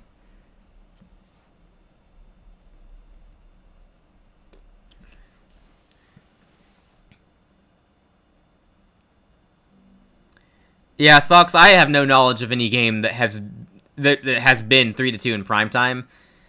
It wouldn't surprise me if it's happened, but I don't immediately get results for a game that has happened like that. We got a run on 2nd and 5. He's got some room, and oh man, what a tackle by 42. Bro picked him up and slammed him down. No way. That was filthy. Oh my gosh. So the running back looked like he was about to get a first down, right? I don't even know who that player was. It might have been a receiver. But no, the dude picked him up from his legs and then slammed him down. Body bagged him. Goodness. Ugh. That was brutal, man. Bro's a pro wrestler, apparently. Okay, well, that's the type of thing you want to see for some excitement. 3rd and 2, please fail here so you kick the 3 points. It's a handoff here, and, easy first down. Easy first down, down around the 26-yard line. Needed 2 or 3. Got about 6 or 7. Vidal has been very impressive at filling in as the 3rd-string running back. Gotta say, I had no idea who this guy was before the season, so it's nice to see a guy make a name for himself. Hampton hopefully will be returning soon, though, the rookie out of North Carolina. Would like to see him get back onto the field. He's been out since week 6. Been on IR. Okay, we got 1st and 10 at the 25-yard line. Honestly, I'd be ready to take a shot here. Herbert looking to throw. Oh my gosh. Oh, he didn't lose the ball. Okay, I thought he was about to lose that ball. But he held on to it. He ran. He lost about 5 yards, though. Oh my. Herbert slow to get up per the announcers. I didn't see that, but they said it. Man. Who has the best looking future of all quarterbacks in the NFL? Well, the greatest to ever do it, of course, Patrick Mahomes. Nobody slings it like he does. Now, here's a guy who could win another 3 Super Bowls. Yeah, I don't know. It wouldn't be Mahomes. I'm just kidding around. I don't know how you can answer with anyone other than May at the moment. All the other hotshot young quarterbacks have regressed, so Herbert, pass completed. It's going to be a conversion on 2nd and 15. Ladd McConkey catches it and takes it for a few more yards for the first down. Okay, great way to bounce back there after that tough play for Herbert. I like Hampton. I liked him at NC. Same. Hopefully he gets back on the field and can contribute.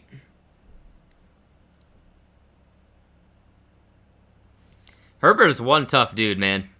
Dude gets hit, pops right back up, and slings it across the field for a first down on 2nd and 15. Please, though, I need them to kick a field goal. I don't want them to get a touchdown and make it a normal score. Herbert, play action. He throws. It's going to be dropped. It's dropped by the tight end. Would have been good for at least 5 yards. Gadsden couldn't bring it in. Rookie tight end. He's been playing really well the past few weeks, but not having a great day today so far.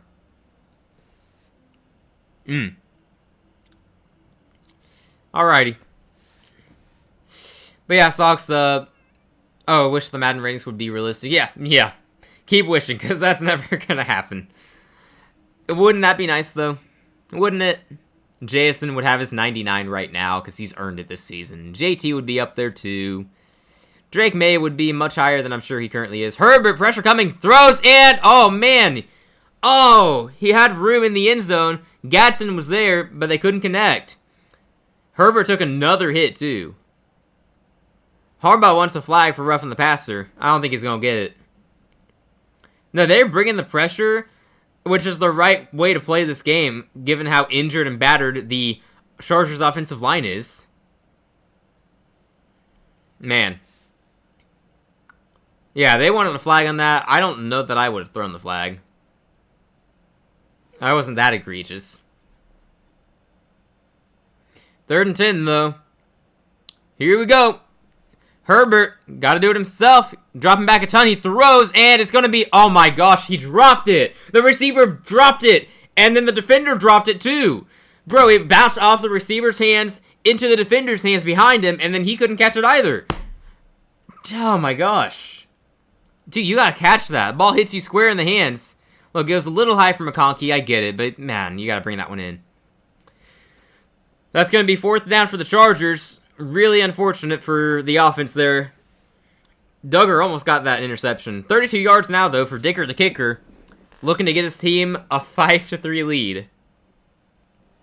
Here we go. The kick is up, and it's good. Your score is 5-3. Don't you just love football? What is this game? What is this game? Genuinely. This is the most Steelers game of all time, and it is the most Sunday Night Football game of all time, because all the Sunday night games this year have been kind of icky. Not all, most of them have been pretty icky like this, but this is gross. May is currently at 79, the disrespect is crazy. That actually is crazy. Like, can you really not adjust more than you already have? You have to wait until the offseason to bump up his rating. You know, once the season has ended and the stats are finalized, then you can give him a boost. Somehow, they're still going to have him too low. Dude could win MVP and he'd be too low. May has a lower rating than Caleb.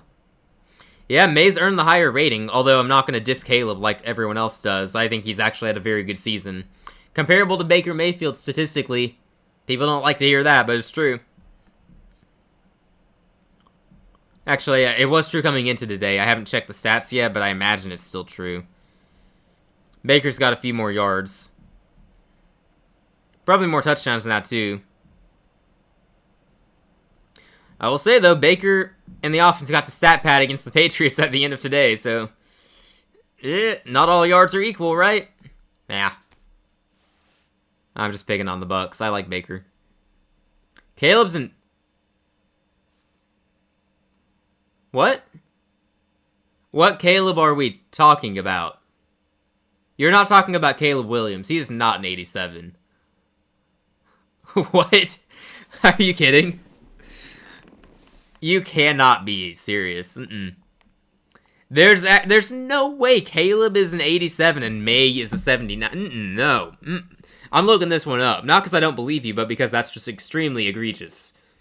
Caleb Williams, Madden rating.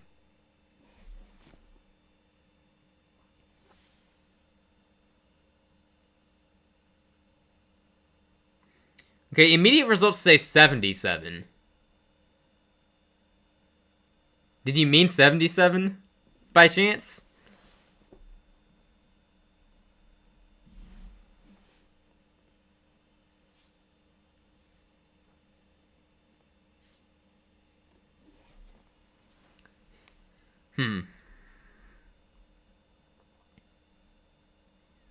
Yeah, man, I'm getting 77 for Caleb. That makes more sense. I mean, I think that's a little low because he's playing better than that, but it makes more sense than 87.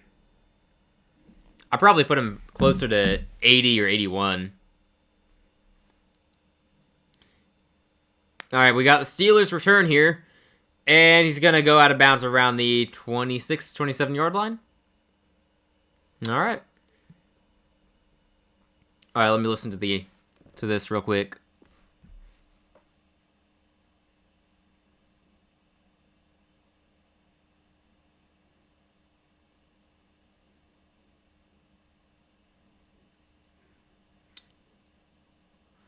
Okay, so they are taping both of Justin Herbert's ankles.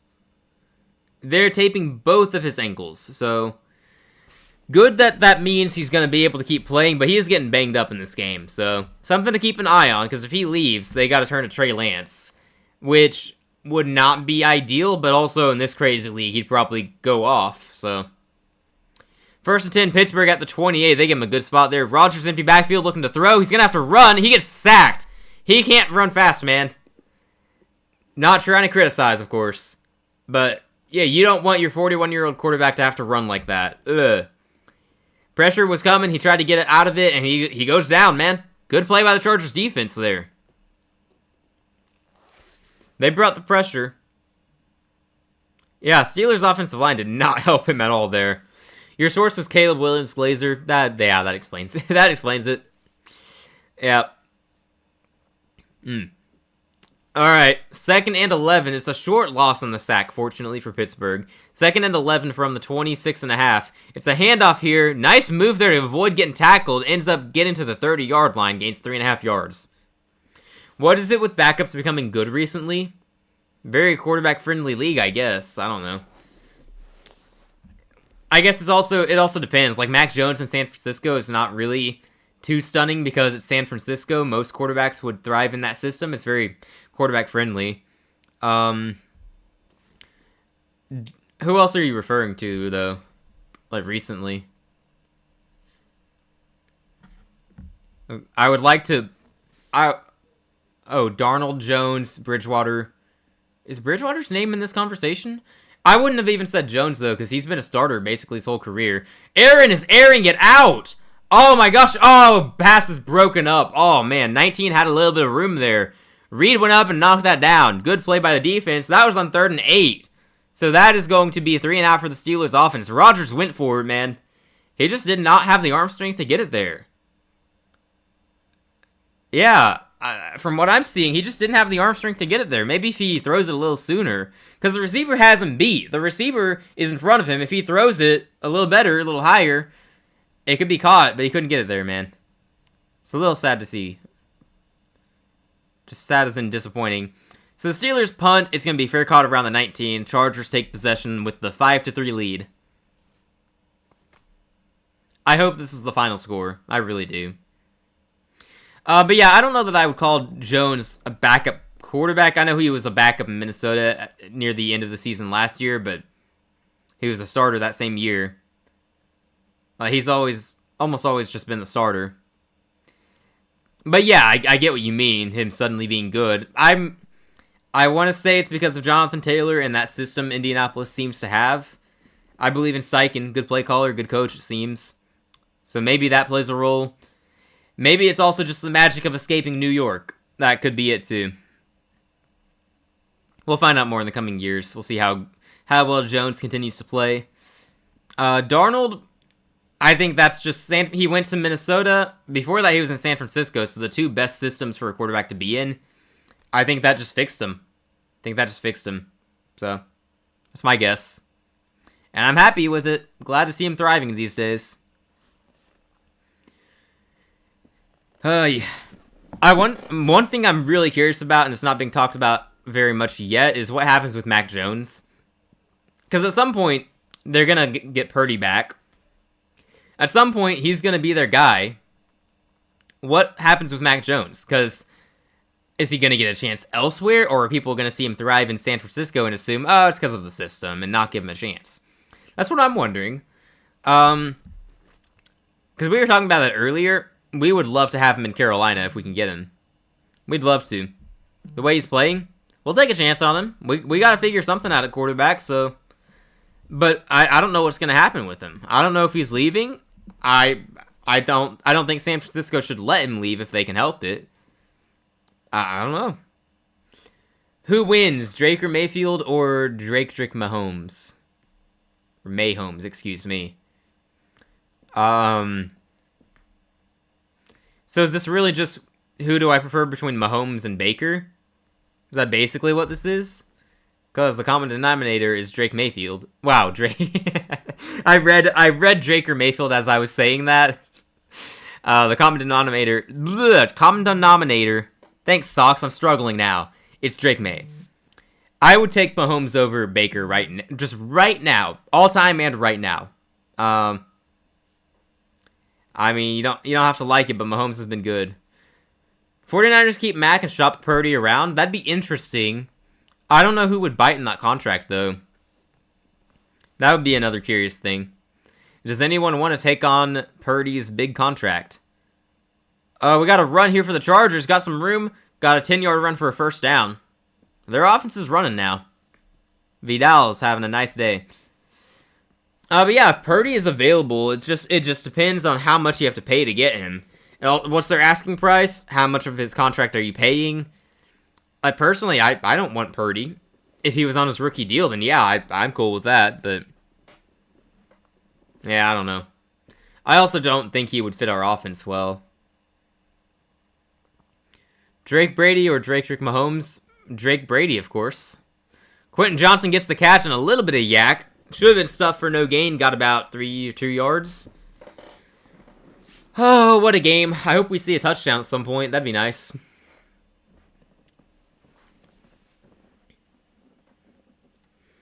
No, the quarterback dominoes this offseason will be interesting. Mac Jones, and then you got Kyler Murray, which some people are suggesting he won't even play football next year. Maybe he goes into baseball, which I think would be very interesting. He could do it if he wants to. I don't know. All right, we got 2nd and 7. Herbert, what do you got? He's dropping back. He's going to have to get rid of it, and he does. It's going to be incomplete. Looking for Gadsden again, but he just can't get it to him. He had to get rid of that ball. We got a flag on the field, though. Let's see it. Going to be holding? They're discussing it. It looks like it's holding. That's going to back up the offense. Bradley Bozeman, former Carolina Panther.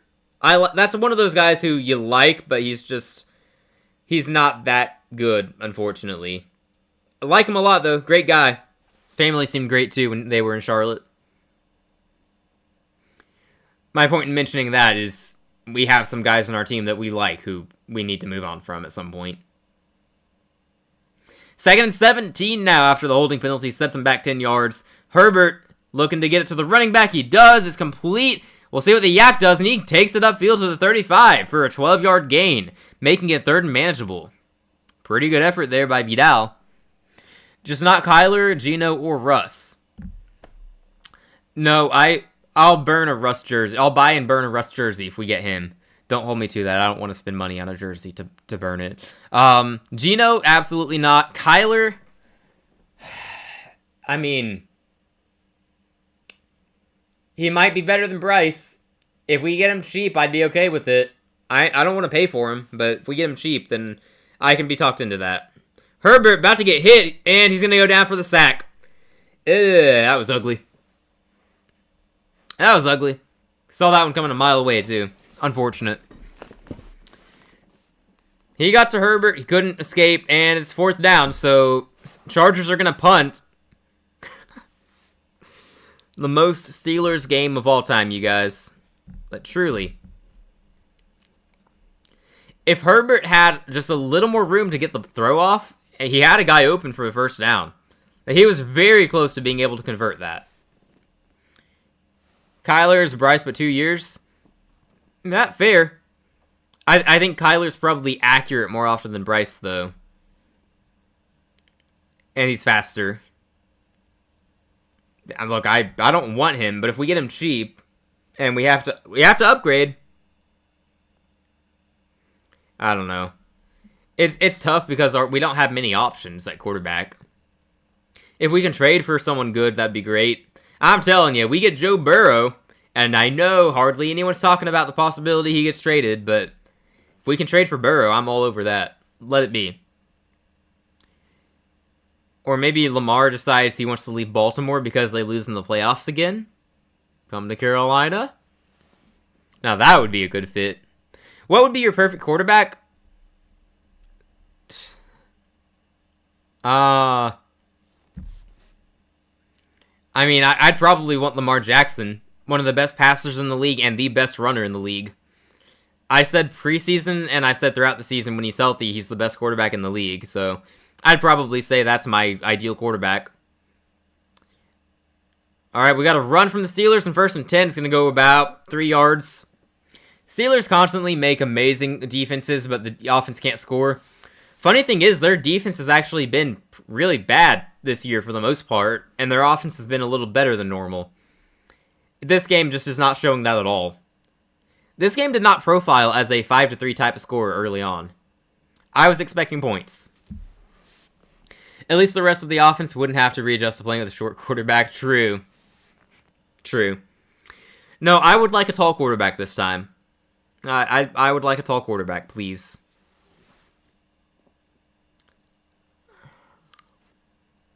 Rodgers on 2nd and 6. He's going to throw it across the field. Oh my gosh, it's intercepted right to the defender. Oh, that was bad. Aaron, buddy. He just overthrew his receiver. Like, he had the receiver there. At first, it looked like it was going to be a great throw by Rodgers for a first down. He just overthrew it and into the arms of the receiver, or the defender. Let me see that replay. Maybe it's not as bad as it looked. Yeah, he just threw it above the receiver and into the arms of the safety. Okay. That's gross, man. That is gross. What a gross game.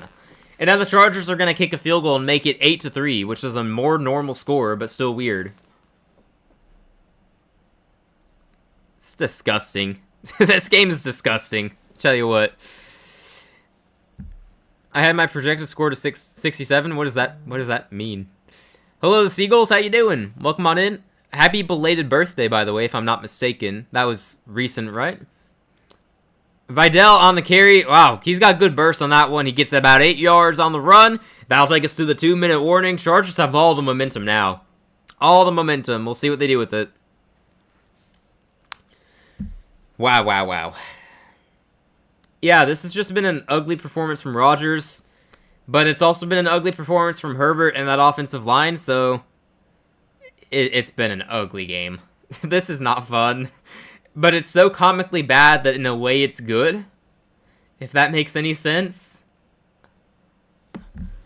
Yeah, I hope for Daniel's sake that he's just too tired to be watching this game. This game would probably put him to sleep. So, I'm pretty tired myself. I'm ready to take a nap during this game. Would anyone fault me if I just miss the next quarter of the game because I'm napping? Probably not a good idea. I'd sleep for too long and miss the rest of the game. Probably miss a Hail Mary at the end to win it for Rodgers. But anyway, it's your birthday today. Nice. Well, happy birthday to you then. You have a nice birthday? Do anything fun? You said you were gonna make something. It eludes me what you said you were gonna make, but you said you were going to make something. So do you get to do that? ESPN lets you choose the score as the tie. Oh yeah. I just ignore that, honestly. I forget about the tiebreaker. I just hope that it doesn't come down to a tie.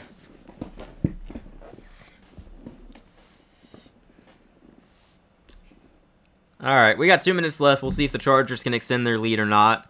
At this point, I just assume there's going to be a turnover on downs to end this drive, and then, 5-3 at halftime. In an ideal world, though, it'll be 5-3, and then the Steelers get a safety, and they tie it up 5-5, and that is the final score. That's what I'm rooting for. That is the outcome I want. I want a 5-5 final score tie. The memes would be legendary, you guys, if that were to happen. Oh, very nice. So you got to make what you wanted. It's good. Good for you. Good to hear. You just choose a meme number every week. I mean, that works. I would imagine it wouldn't help you in your tie breaks, unless you're facing or tied with someone who didn't fill out their tiebreaker. But I don't know. 5-5 tie would be pretty hilarious. It would. It absolutely would. I'm here for that. It's not going to happen, but we're here for it. If it were to happen, I would sit through the entirety of this game and overtime. I want a 6-7 final score. You just know that's going to happen in a game at some point this year. It's meant to be. And then the memes are going to be obnoxious. We got a run on 2nd and 3. He's got a little bit of room, and he's going to go forward for the first down. Vidal, again, having a good day here. Minute 50 and counting down. Chargers have all 3 timeouts, so there's no urgency here. Steelers have 2 timeouts. If they were to get the ball back, they could work with it. Could get something on the board. Actually, Sox, I just changed my mind. I want a 6-7 final score as well, because that means the Steelers kick a field goal, and then the Chargers get another safety to get to 7. So, yeah, I am okay with that. I would be okay with that.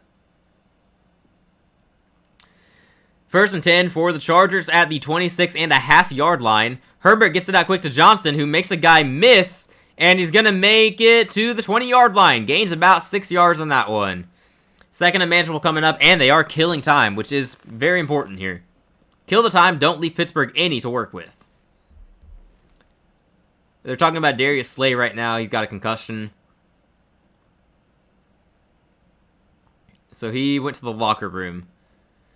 He's being evaluated for the concussion right now. Herbert gets the ball out fast to the tight end, who's going to be a yard shy of the first down. Gadsden reels that one in. We'll see what happens here on 3rd and short. I don't know, man. I don't know what's about to happen. They could convert and get a touchdown. They could convert and get a field goal. They could fail and get a field goal. There's no point in predicting anything at this point. Nothing makes sense in the NFL. Nothing makes sense in this game. You'd be okay with any score that has the Steelers losing? No, because I want it to be close at least. I don't want to... I don't want to blow out. They're not that level of hatred. I want my division rivals to get blown out. I want the Steelers to lose. But if I'm watching, I want this to be a close game, you know? You know? That's just how it is. Is Draker Mayfield good rage bait for my teacher that's a Bucks fan? I don't know why that would be. I don't know. Also, are you sure you want to rage bait your teacher? That might not be the best of choices unless you've just got the coolest teacher ever. I don't know. I feel like if you're going for rage bait, though, you can do better than that. Oh, chess teacher? Oh, that's pretty cool. Good for you. Nice. What time control did you guys play? Just out of curiosity. We got 3rd and 1 here, expecting a handoff to Vidal, who's been playing very well. They're anticipating the run. They load the box, and Vidal still gets the first down. He still gets the first down. Got enough blocks there. Man. So the Chargers have 2 timeouts left. They have over 30 seconds to work with, but time is dwindling down. Plenty of time here. They are going to get a chance to put the ball into the end zone. Right, yeah, they just beat the Bucks, but I still feel like you could do better to bait. I don't know. I don't do rage bait much. Herbert completes it to the sideline. Oh, he drops it. Never mind.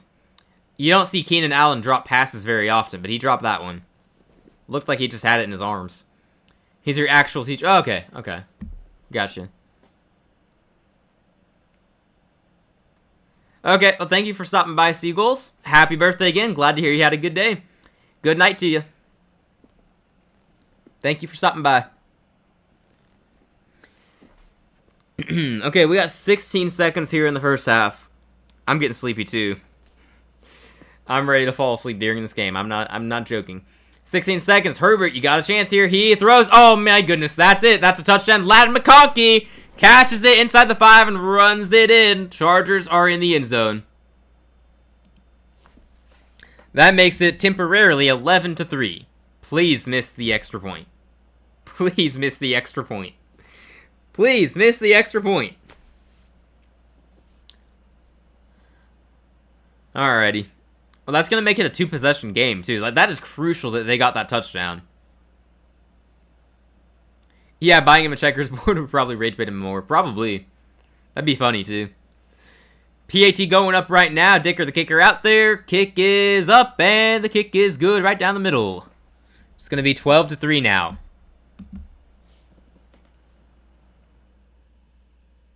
So the Chargers lead by 9. They got all the momentum. It's not looking good for Pittsburgh. But we got an entire half of football to play, and if Rodgers was just more accurate, Pittsburgh is winning this game. Yeah, McConkey was wide open on that touchdown. Like, no one keeping up with him there. Ran a good route, it looked like. Very simple play design, just lost him. 12-3 is your score. I wish it wasn't. I liked 5-3 a lot better, not gonna lie. 12-3 almost looks like a normal score, so... Ah, man. I'm tired.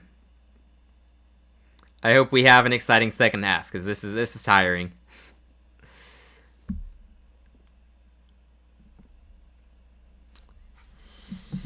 Alright. Steelers fans completely have taken over SoFi Stadium for Sunday night. Cool. I guess so. Yeah, I may never play chess with you again. Yeah, is that a risk you are willing to take? That is the question. Dicker kicks it out of the back of the end zone. Well done there. Well done. 12 seconds here. Hypothetically, with Chris Boswell as your kicker, they could get into field goal range. It's not impossible here. If they get into field goal range, it's a one-possession game, assuming they make it. They got the ball at their 35 right now. So, you have time. You have at least one play here to try to get into field goal range.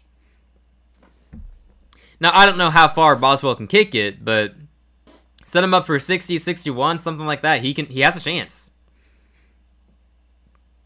So you might need about, I guess you need about 20 yards, probably, to be on the edge of field goal range. Let's see if they get anything going here. 1st and 10 at the 35, empty backfield for Rodgers, of course, looking to throw.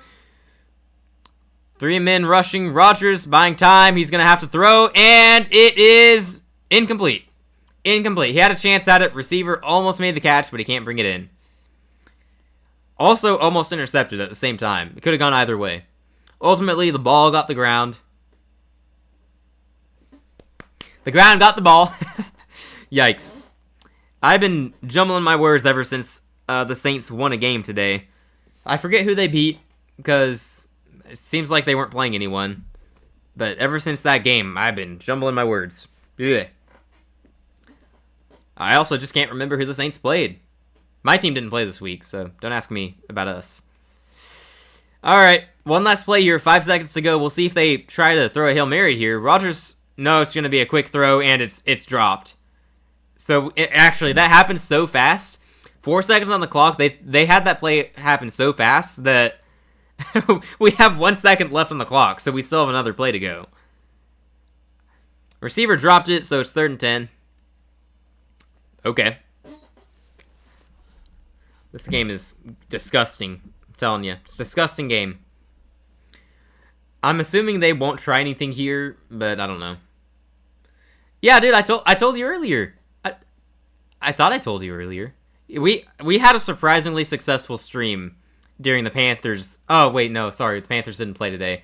We were watching the Saints play somebody who I don't remember who they played. But we had a surprising amount of success in that game, despite it being such a gross game. So, yeah, we're at 399, one away from 400. We'll see who number 400 shall be. Appreciate all the subs. Welcome on in, Daniel. How tired are you? Oh, no, you're good. You're good. I'm not going to go back and check to see if I actually said it or not now. Yeah, just excited. Davis Mills scored 36. It's not exactly right, but all that matters is Davis Mills led you to victory. I still think it's super funny Sheldon Rankins got a pick 6 at the end of the game. Alright, last play of the half here for real this time, I think. Rodgers gets it out fast to, I don't know who that is, Roman Wilson. Goes out of bounds. Okay, I mean, if you were just going to throw the ball and run out of bounds, I don't know why you did anything. Oh, Daniel, what were the other results? What were the other results, he wants to know. Who wants to tell him about Buffalo today? Buffalo got blown out by Miami. I'm not joking. I'm not joking. I wish I were joking. Miami beat Buffalo 30-13, so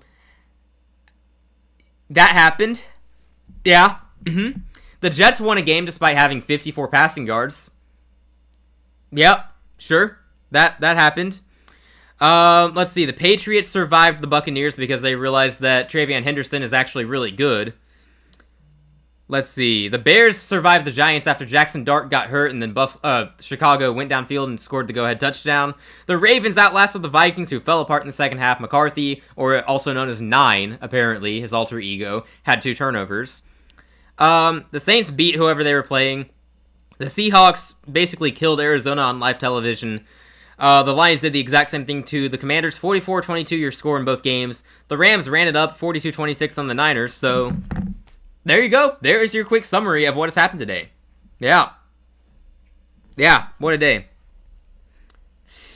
But yeah, no, Buffalo losing to Miami 30-13. Easily the most shocking result of the day. The Saints, yeah, look, I still don't know who they played. But they won a game. So, yeah, now I know for sure I told you that we lost to the Saints. I did that while we were live. Yeah, I know, now I know.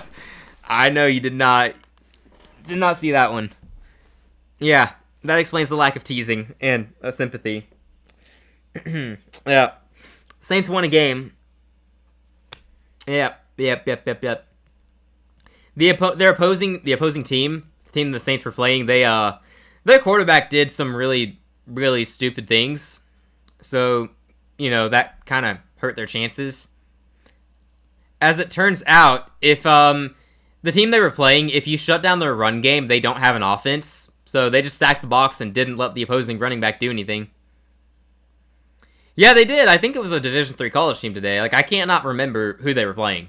It eludes me. I don't remember Carolina's game either. I think we had a bye week. So, as far as I'm concerned, we are still 5-4. Yeah. Yeah, it's been a rough day. Oh, also, Daniel, I'm guessing you didn't see Colts-Falcons. That was the game of the day. Definitely the best game that happened today. Went into overtime. Jonathan Taylor had 3 touchdowns, over 220 yards, I think. Well, let me pull up the stats, because it was ridiculous. Because the Falcons were leading until late in the fourth quarter. They were not late, I guess. 6 minutes to go. Jonathan Taylor ran for an 83-yard touchdown to take the lead. Falcons went downfield and took the lead with 2 minutes to go, and then Colts tied it up with a field goal to send it to overtime. Jonathan Taylor won it for them in overtime with a touchdown. So Taylor, 244 yards on 32 carries with 3 touchdowns. So my theory about me picking Atlanta and them losing has been proven correct. Because I picked them the previous 3 times and they lost, so I decided to do it again to see if it'd work, and it did. So, yeah, pretty interesting. It's nice when your hypothesis is proven correct. It's always nice when that happens. Yeah, it's been an interesting day in the NFL, and now we're watching a game that has had a safety in it, by the way. The score at one point recently was 5-3. So, yeah, that happened. It was 3-2 as well. Yeah. It has been a wonderful day of football. I'm so glad that I've watched the games that I watched today. I actually am glad I caught the end of Colts-Falcons. That was a great game. Yeah. Most of what I've seen today has been ugly, though. Hey, Texans-Jags, though, we got the end of that game. That was fun. We watched, the last 6 minutes of that game, I think. So, that was good. Also, for fantasy, Jonathan Taylor got 49 points. Devon Achane had 40 points, I think, and Jahmyr Gibbs had 38. I have Jahmyr Gibbs and Devon Achane on my team. It's crazy. I almost lost anyway, too. That's the crazier part. It sounds like a classic. It was really just the fourth quarter. The Jags were leading the whole way through. Seemed like it was an ugly game, and then suddenly, the Texans scored. They got to stop. They scored again. They got to stop. Yeah, it's pretty wild. You've not checked any fantasy? Yeah, I'd understand if it wasn't your first priority. Yeah.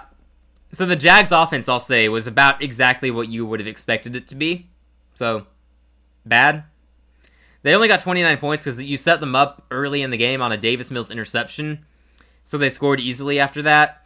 And then they also had a 73-yard punt return. So that's why they jumped out to a 17-0 lead. It was just the turnover and then the punt return. Aside from that, they didn't really do anything. Sheriff Woody Marks, by the way, is basically taking over that backfield. I think he had 14 carries to Chubb's 6 carries. So it's good to see. Oh, wow. First player with 4+ touchdown passes and 0 interceptions in 3 straight regular season games is Matthew Stafford. Wow. It's pretty impressive. Yeah, we were talking about the Rams and Seahawks in our reactions earlier. I keep saying "our." It was just my reaction. In my reactions earlier, it's super unfortunate that one of those teams is going to have to go on the road in the playoffs. It really is. DeMarcus Lawrence of the Seahawks had 2 scoop and scores on Jacoby Brissett, by the way, in case you were wondering why Seattle was up 35-0 at one point. Oh yeah, Seattle was up 35-0 in the first half against Arizona. Yeah. Yep. Had no phone access since like 6 a.m. Nice. Just hoping your lineup is intact. In our league, no, because you had Bucky Irving starting, so yeah. But hey, Danielle Hunter had 3.5 sacks today, so let's go focus on the happy things. Nico Collins had 136 through receiving. Yeah, it's been a weird day in the league so far. Absolutely weird day.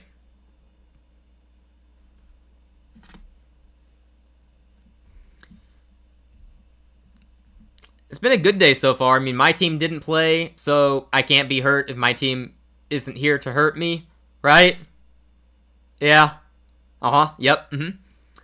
So, and football is on, which means that's awesome. Love football. So, it's been a good day. It's been a good day. Can't complain.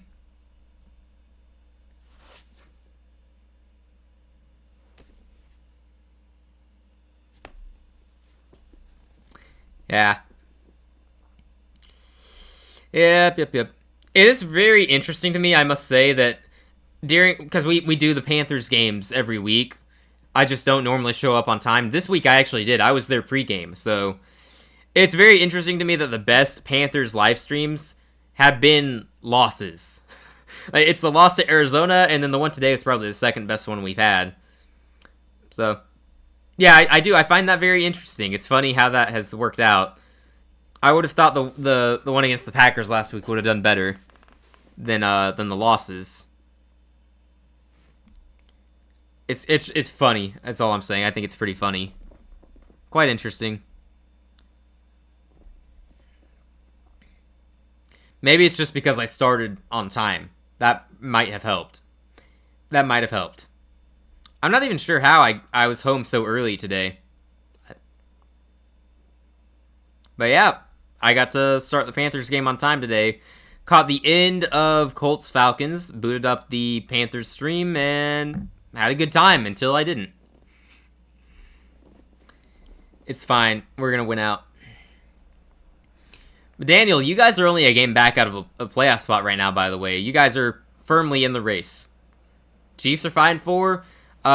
Jags are 5-4. You got the Titans next. Buffalo looks extremely vulnerable, and you get them at home. Short week on Thursday. The Colts look vulnerable. Daniel, based on the game, just no other factors considered, just based on the game, I wouldn't blame you if you didn't join. Would not blame you. This has been so boring. And yet so wacky that I can keep watching. Yeah, it's been rough. But yeah, if you want to hop on, let me know. But if you want to rest, I absolutely understand. Yeah, Davis Mills saved our season. That is the value of a good backup quarterback, man. That's why you need a good backup. Quarterback controversy coming up. No, it'll be fun talking about the Texans' playoff chances this week. I look forward to that, because it's going to be a real discussion now. Y'all better not turn around and lose to the Titans. Please. Because it would be so funny, and I'm going to feel bad laughing if it happens, but it'd be tragic. No, I wouldn't actually laugh. I wouldn't laugh. It would be too tragic. I would laugh at the irony just because it's what we did, basically. We beat a good team and then lost to a bad team, so if Houston's just going to mirror us, then it is kind of funny. Okay, yeah, I gotcha. Towards the end, talk about what I missed. That would probably be what we have to do based on how this game is looking. Part of it was probably the whole ESPN YouTube TV thing, people looking for the game. See, I had that thought as well, but it would have been the case last week too, and it did not seem to be the case last week, despite us playing a much more notable team, but I don't know, I could be wrong. I'm sure there are other factors that go into all that. I don't know. Still figuring out the algorithm. I say that like I ever will figure out the algorithm. I don't think it is a thing one simply figures out. You just guess and hope that stuff works out. I would go over the halftime stats, by the way, but there's really not much to say. Herbert's got 91 yards and 22 throws. I didn't realize he'd thrown it that much. Vidal has 49 yards on 8 carries, so respectable. No receiver stands out on either team. Jalen Warren, 7 carries for 28 yards. Solid enough. Rodgers, 7 of 14 for 64 yards and a bad interception. Well, like I said earlier, sometimes Rodgers is going to look like a Hall of Famer. Sometimes he's going to look like he's 40 years old. 41 years old. Like, you can't expect too much of him at this point in his career. Like, he's been solid. Not good, not bad. But tonight it's been bad, so maybe the second half he comes out stronger and hits some of those throws he's missing. Fair enough, I'm just happy to see y'all grow. Appreciate it. Growing. Blech.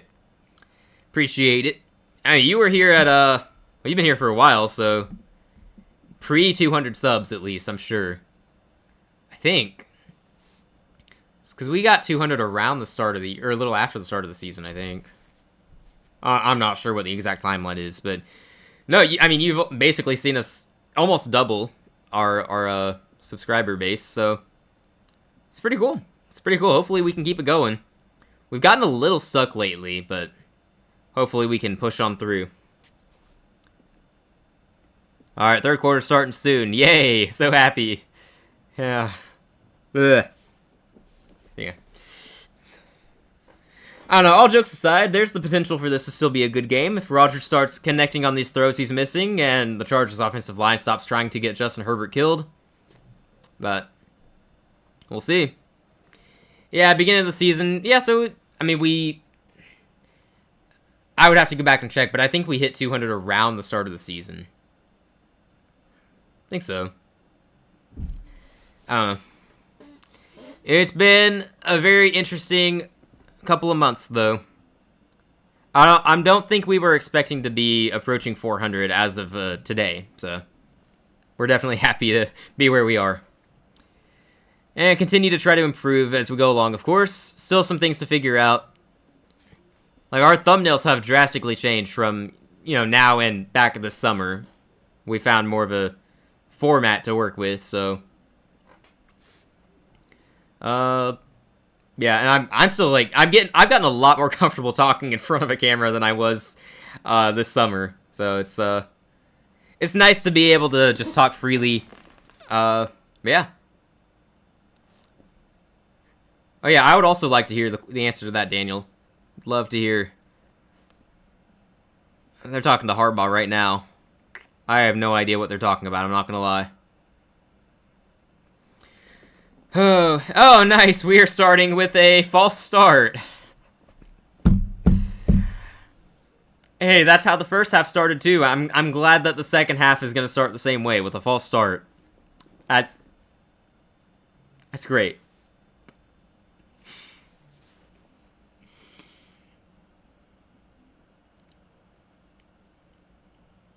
First and 15 for the Chargers now. Alright, sounds good, man. Sounds good. First and 15 at the 28 after the false start penalty sets him back. Herbert with Vidal in the backfield. Great timing off the snap by the defender. Oh, it's batted and deflected. I think Herbert caught that himself, though. We got a Herbert pass completion to himself, but there's a flag in the field. Offsides in the Steelers. Okay, so I said he timed it well. They're going to say it was offsides. That's probably my bad for jinxing him then. If I had said he was offsides, they wouldn't have called it. You know, that's how that works, of course. Highsmith offsides, so unfortunately, Herbert is going to not get to count that as a reception to himself. Love when that happens, though. The pass gets batted into the air and the quarterback catches. That's always cool. Even though in that specific scenario, it would have cost him a few yards. It was still cool. Alright, well, the offsides undoes the false start penalty. What a great start to the quarter here. It's a handoff to Vidal, who is going to go for about 2 yards. He was met immediately. Just can't get much going on the ground there. 2nd and 8 now.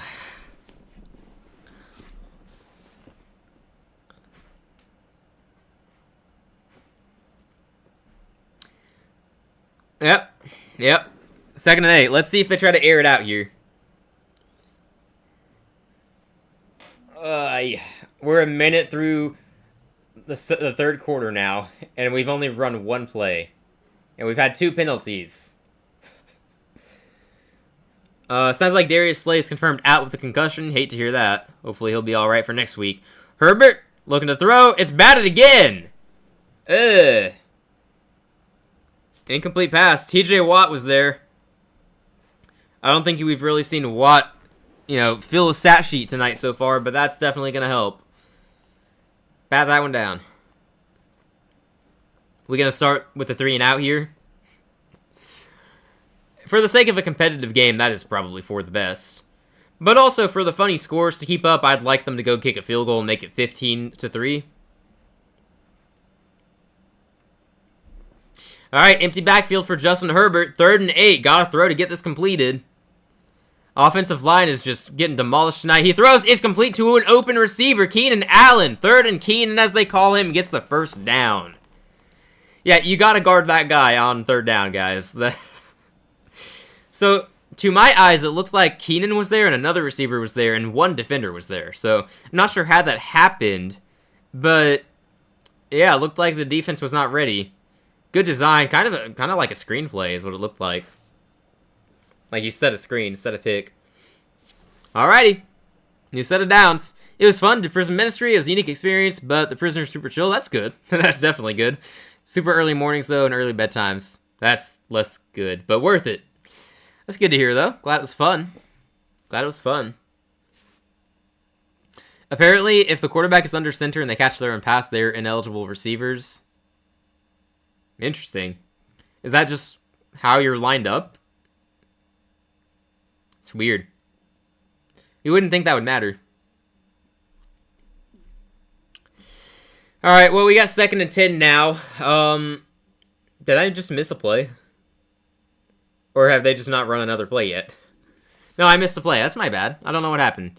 Guessing they ran and got nowhere. Herbert looking to throw across the field, and it's dropped! Quentin Johnston with his 2nd drop of the night. He is not beating the allegations right now. He's had a good breakout season. And he's got a 2nd drop tonight. Hate to see it. Quentin Johnston is back. This game is weird, man. No, that was a great throw by Herbert. Pressure right in his face. He zipped it to him, and Johnston just couldn't hold on. Man. Alright, getting up at 4:45 for 5 a.m. breakfast was a unique experience. I can only imagine, and I hope I only have to imagine, because I would not like to experience that. Herbert pressure coming, he is on the run, he's going to get sacked. Steelers defense gets off the field here with the sack. It's going to be 4th down, the Chargers are going to punt. This is brutal, man. Herbert is getting eaten alive out there. Knocked out by 9 p.m., understandable. Weird, and in my opinion, stupid rule. I mean, I'd like to hear a good explanation for it. It seems weird to me as well. I don't know why they would do that. I think that's Highsmith with the sack, by the way. TJ Watt was also there. Pressure was coming all around. Like, the offensive line of the Chargers is just getting absolutely demolished in this game. It has been ugly from start probably to finish. From start to now, it's been ugly. I don't imagine it gets better.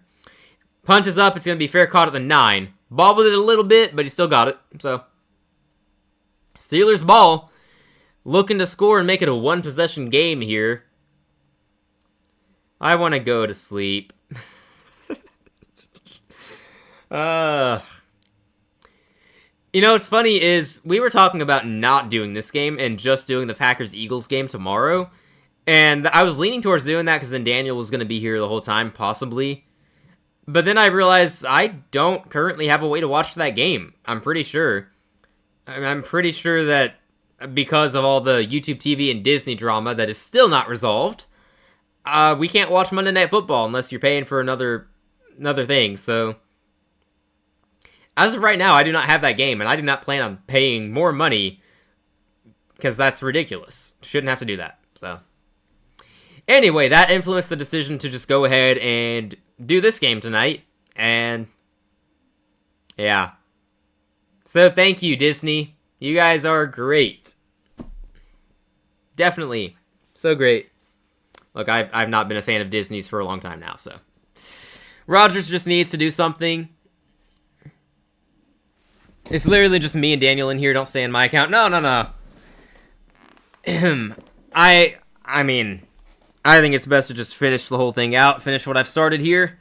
And also the moment that I decide to call it quits is when Aaron Rodgers throws a 70-yard touchdown to DK Metcalf. It would happen that way. You know, back in week 1, we were doing something on the Monday night game, but we didn't stay through the whole game. We stopped because I don't remember what we were doing that night, but it went on during the Monday night game and we stayed on through the third quarter. It was Bears-Vikings, and we gave up on the game.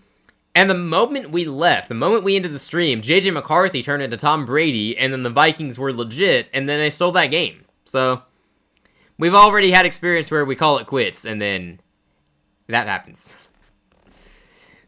Maybe I should have tried that for the Panthers game. Maybe I should have quit the stream, and then we would have won. It's an idea for next week. Despite the not win today, I am going to show up with a broom for next week's game against the Falcons. Absolutely going to have a broom in hand because we're going to sweep Atlanta. Yep. ESPN is in the crossbar and are desperate to generate income. Yeah, and they're playing a dangerous game here. People are going to realize they don't need them. I don't know who all's going to lose money. Disney's going to lose money. ESPN's going to lose money. I think YouTube TV in the long run is going to be fine. But playing a dangerous game here, not getting the deal done yet. Yeah, once we left, JJ went crazy, of course. Yeah, just being done with how they go about it. Yeah, what else is new, right? It's just because you're rich and you got money and you run a business doesn't mean you're not immune to stupidity. Oh, what a hurdle! Jumps over the guy and runs for the first down. Jalen Warren, I see you. Holy crap, what a hurdle. I was not ready for that, you guys. Let me see that replay. 20 went low for the tackle. He hurdled him clean. Warren jumped over him. It could have been a loss. Could have been a no gain. He turned it into a 10-yard plus gain for the first down. What a hurdle by Jalen Warren. For such a wacky game, I should have expected something like that. Jeez. What a play by Jalen Warren. Ball at the 22 now for Pittsburgh after that electric play. Maybe that sparks something in the offense. Let's see. Gonna give it to Warren again. He is going to get about 5 or 6 yards. All right. Crosshair is stupid autocorrect. Crossbar is way funnier, though. Way more fitting. ESPN probably feels like they're in a crossbar anyway. All right, 2nd and 5 here. We might have ourselves a game here. After that hurdle, it feels electric again. Steelers have momentum. Defense is playing well. They just have to capitalize on offense for the first time this game.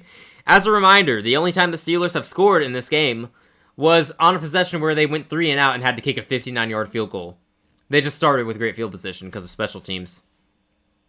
So it's been that kind of day for their offense. We got a player down on the field, though, so injury timeout at the moment. Don't know who it is. Don't know what it is. Hopefully he's all right, though.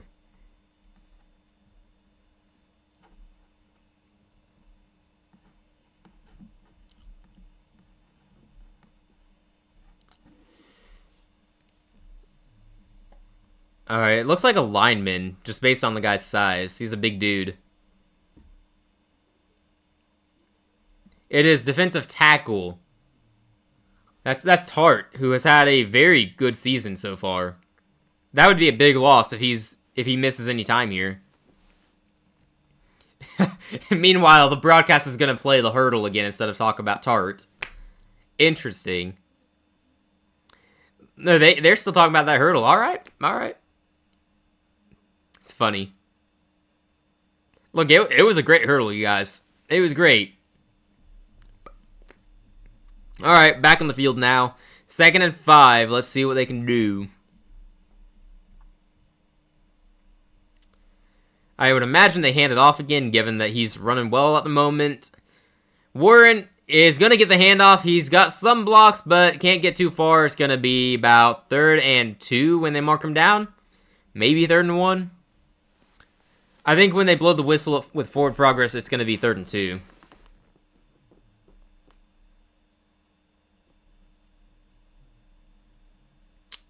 Alright.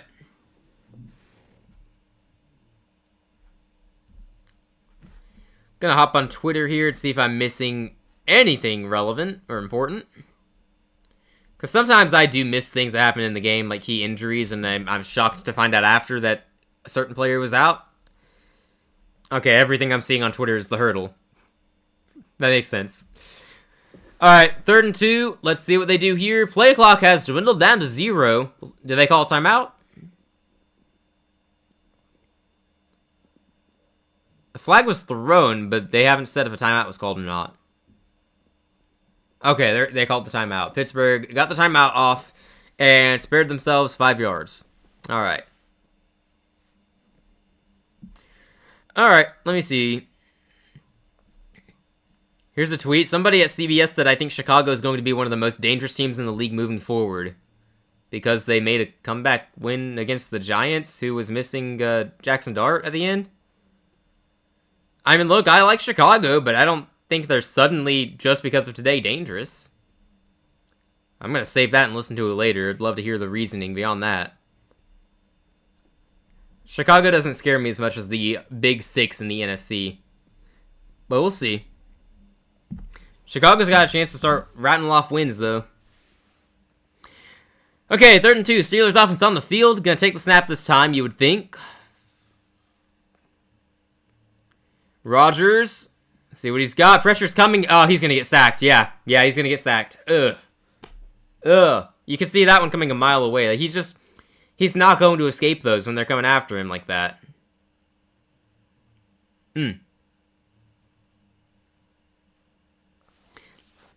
Yeah, we've seen Rodgers go down a lot in this game. It's been brutal.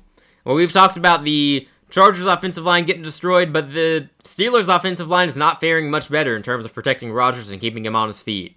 It's been gross. So that's going to make it 4th down, and the Steelers are going to punt. And you have to think you're only going to have so many possessions in this game, so another dud of a possession cannot bode well for them. Alright, he's got space to return it a little bit. He gets it from the 27 to the 35, it looks like. Flag on the field, though. I have no idea what that's going to be.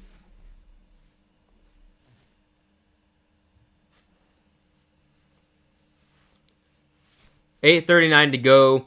Time's dwindling down. Half a quarter left here. Half the 3rd quarter left.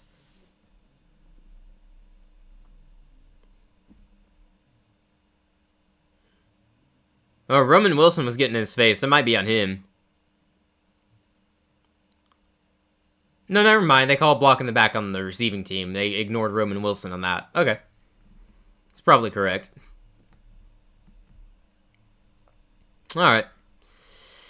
So it's going to be 12-3 Chargers, because that would be the score.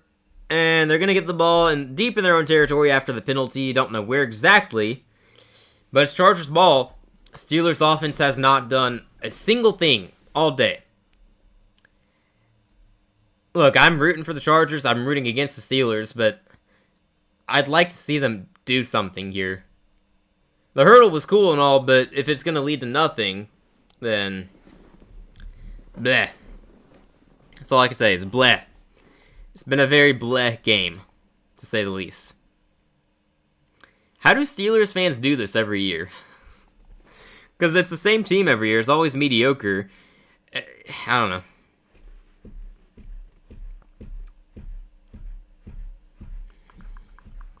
Okay, get back on Twitter, see if I missed anything, because I was trying to look earlier and I didn't have much time before I was distracted immediately.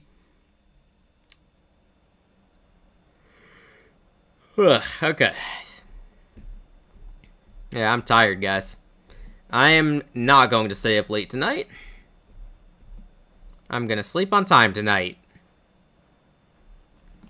Oh, congratulations to the Titans. I think I missed that they are now the only one-win team in the NFL. So, after the Saints beat somebody and the Jets got their second win of the year, it's the Titans all alone at the top of the projected draft order. 1-8 Titans, worst record in the league. Despite the Saints win today, they would have the second overall pick if the season ended right now. It's kind of sickening. I'd like it if they could win a game and it hurts their draft stock, but nope. No. They get to win and it doesn't cost them. Yeah. Great day to be a Panthers fan. Giants have the third overall pick. I'm going to maintain my stance. I'm sorry for Giants fans, but if you get a top 5 pick and you get someone like Jordan Tyson or, anyone else you could use on that team, I don't know what the main strength or main need is going to be, but you get somebody helpful with a premium draft pick and you get Malik Neighbors back healthy, you get Scotabo back healthy, you get year 2 of Jackson Dart. Giants could be scary next year, I'm just saying. So I'm going to be positive about them having a high draft pick. The Rams would be picking at number 9 right now because they have the Falcons pick. Yep. Alright, Chargers first and 10 at their 23. Decent enough field position despite the penalty. It's going to be faking the handoff, play action. Herbert gets the ball out fast. It's complete for the first down to Ladd McConkey. Across the 40-yard line. Chargers offense. Look, they got to get the ball out fast because Herbert immediately has guys in his face. That could have been much, much worse, but McConkey was open. He got it to him. It's going to be a first down for the Chargers. Giants need an O-line to protect Jackson and Cam. It's probably true. That is probably true. I don't know how good/bad their offensive line is, so that's why it didn't come to mind for me. But it would be wise. Fakes the end around and then hands it off to Vidal, who's got speed, and he makes it across midfield for the first down. All right. Yeah, Giants going O-line would make sense if there's a good prospect there high enough. You could also trade back and gain capital and still get a premium player. But I don't know, they could do a number of things. They're going to be an interesting team to watch. Cleveland is also going to be interesting to watch, see if they get a quarterback or not. They got to turn to Sanders at some point just to see if they have anything in him. It's becoming apparent that third-round rookie Dylan Gabriel is not the guy. Probably not. Joey Porter Jr. down on the field, by the way. That's not good. He's the other starting corner. They already lost Big Play Slay in this game. Steelers secondary taking a beating tonight. Oh, yeah, it looks like Porter hit his head on the ground. Yeah, it might be another concussed corner.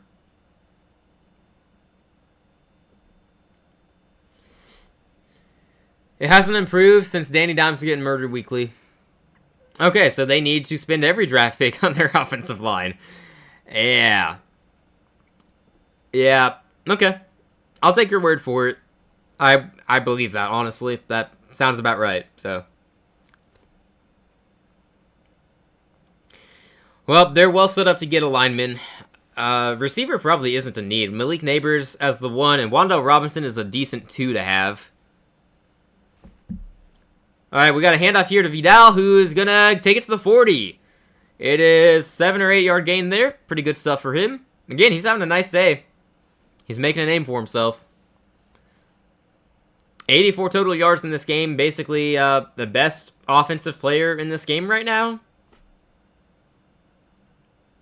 Yeah.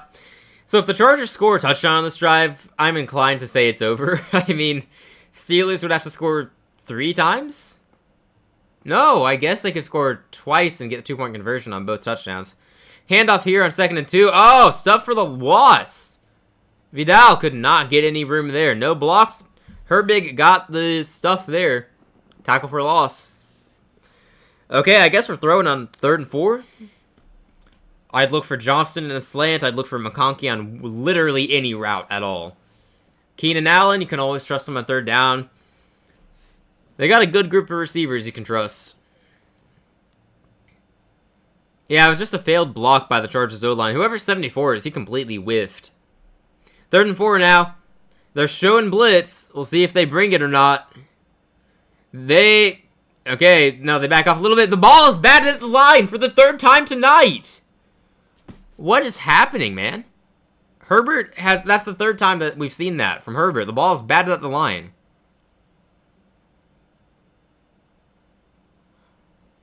Okay. I mean, I don't know what to do with that. That's weird, man. That is weird. You know, Justin Herbert, I think he should just be traded to an NFC team with an offensive line. Just like Joe Burrow.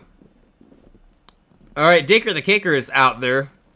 This is going to be a deep kick from 59 yards. Boswell hit from 59. Can Dicker do it? Kick is up, and it is. It looks good. It is good. He's got the distance. He had the accuracy. Chargers, they take a 15-3 lead. Man. 59-yard field goals in this game. 2 of them. That's crazy, man. My opponent in fantasy football has Dicker the kicker, though, so I gotta see if that actually is gonna matter. Oh, no. I have 174. How do I have 174 points? My gosh. Okay, I should be... No, that can't be right. No, it's not updated. I didn't do that, because I foolishly decided to take George Kittle out of my lineup and started the Bears backup running back, assuming he was going to get more carries than he did. Instead, Kittle had a breakout game, and the backup running back didn't do much, so I hope that doesn't cost me. I'm up 6 points right now, so I need Dicker to not get 6 more points. Should be good, but what a tragic loss that would be. Let me see. Dicker has 9 points right now. So how many points do you get for a 59-yard field goal, man? Because that was his 2nd field goal of the night, and he had the extra point. The extra point is 1. I think the 59 or 50 plus is for 5 points. Interesting. Okay, so I need him to not do that again. Okay. I don't like how close this is going to be.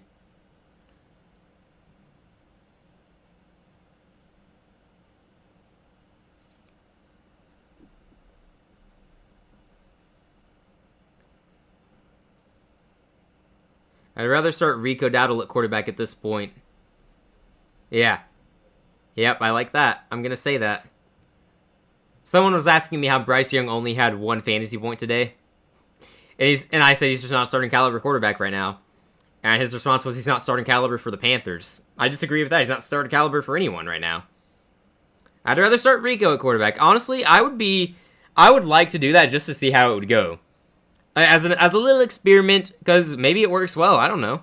Just run it the whole time. Run a triple option offense.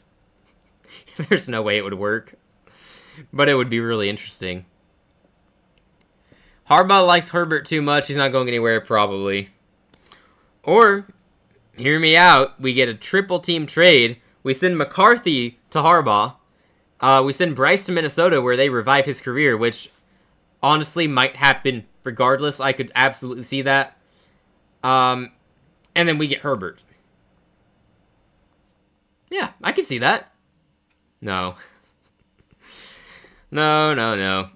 And Cincinnati, based on their inability to build a defense, obviously hates Joe Burrow, so they want to trade him. Steelers on the return across the 30, down around the 33 or 34. Decent enough return, but we got a flag on the field. Probably a hold or a block in the back. That's usually what it is.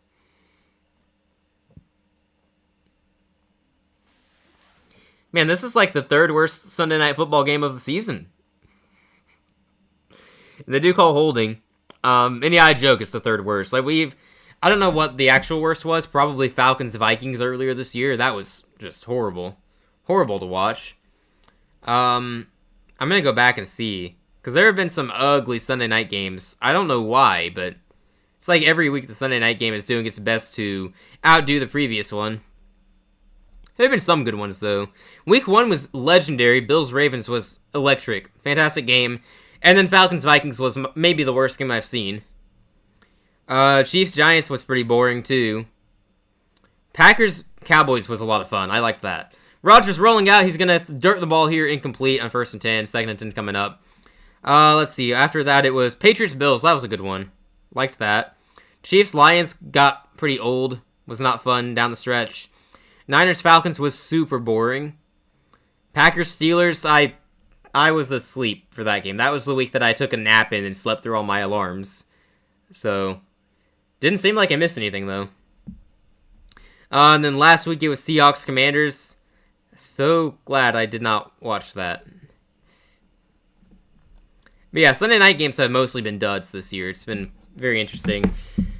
Alright, 2nd and 10, play clock winding down. You gotta snap it, man. They do. It's gonna be given to the running back. He making some moves, but he's not getting any help. He got 1 yard for all his effort. I'm gonna be off for a little. May not actually be up for joining, but we can discuss more later. Probably down for tomorrow. See y'all. Okay, sounds good. Sounds good. Understood, man. Talk to you later. As much as he loves McCarthy from Michigan, I think he'd take Herbert. Yeah, if he's sane, and I think he's sane. Yeah, he's not gonna do that, but it's fun to float hypotheticals because that's all we can do. Because we know deep down it's gonna be Bryce Young as our quarterback next year. All right, 3rd and 8. Play is blown dead before it can start. Don't know what happened yet. LA calls a timeout. Interesting. Okay, they want to talk about the defense here, I guess. Gonna see what they want to do. This might be giving Falcons-Vikings a run for its money. This might end up being a worse game, honestly. We'll see, though. If the Chargers get a stop on defense here and then score probably another field goal, I guess, then yeah. Yep. Alrighty.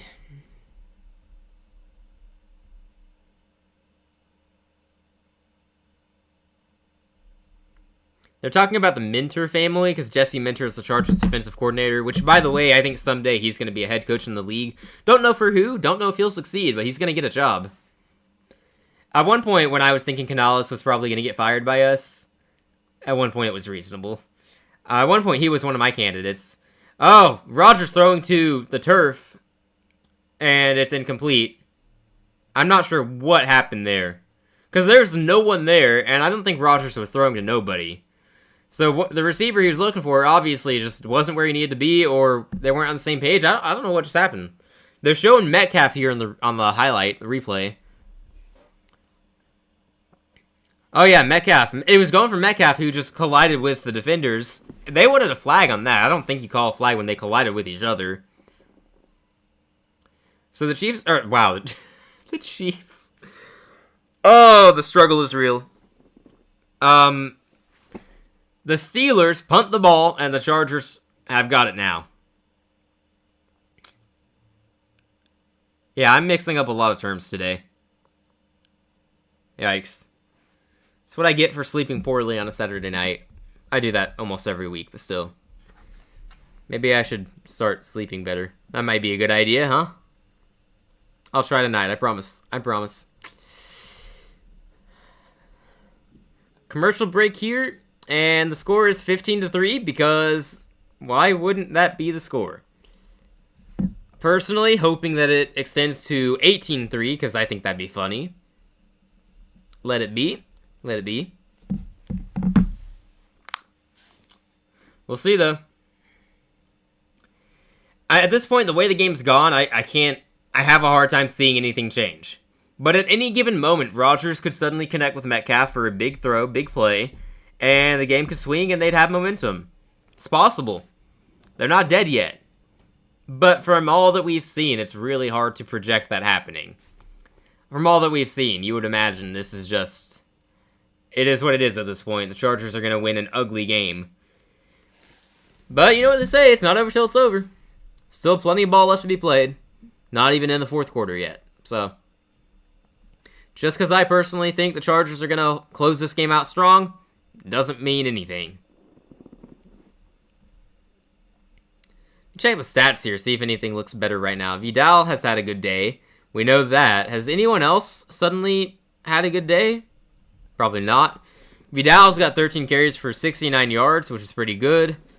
McConkey's 3 for 49 and a touchdown, so respectable. Johnson, 4 for 27. Bleh. Aranda Gadsden, only 3 for 13. He's had an off day. Keenan Allen, only 1 reception in this game. Very strange. Yeah, I don't know. Just Herbert, 15 to 27, 121 and a touchdown. Honestly, the fact that he's still alive, it means he's a winner in this game. Like, he's getting just beaten up. Just the offensive line is just not doing a good job for him today. Let me see, is anyone... What about Rodgers? Rodgers has an ugly stat line. I hope he fixes it, because 8 of 17 for 66 and an interception is gross. Warren is 10 for 50 yards. I don't know why they haven't given him more carries. I don't know why this isn't just run every single play. Because he's running really effectively, and nothing else is working. Okay, Chargers start this drive with a run. He's going to gain about 7 yards. Okay, all right. Uh-oh, Rondé Gadsden got hurt, apparently. Questionable to return. I don't know what happened. Looked like he hit his leg on one of those plays earlier. Holding his knee area. That's not good. Yeah, questionable with a knee injury. There it is. Okay. Hopefully he'll be okay. Herbert hands off to Vidal, who tries to escape, but he's going to be swallowed up for a loss of at least 2 yards on that one. So 3rd and 5 coming up.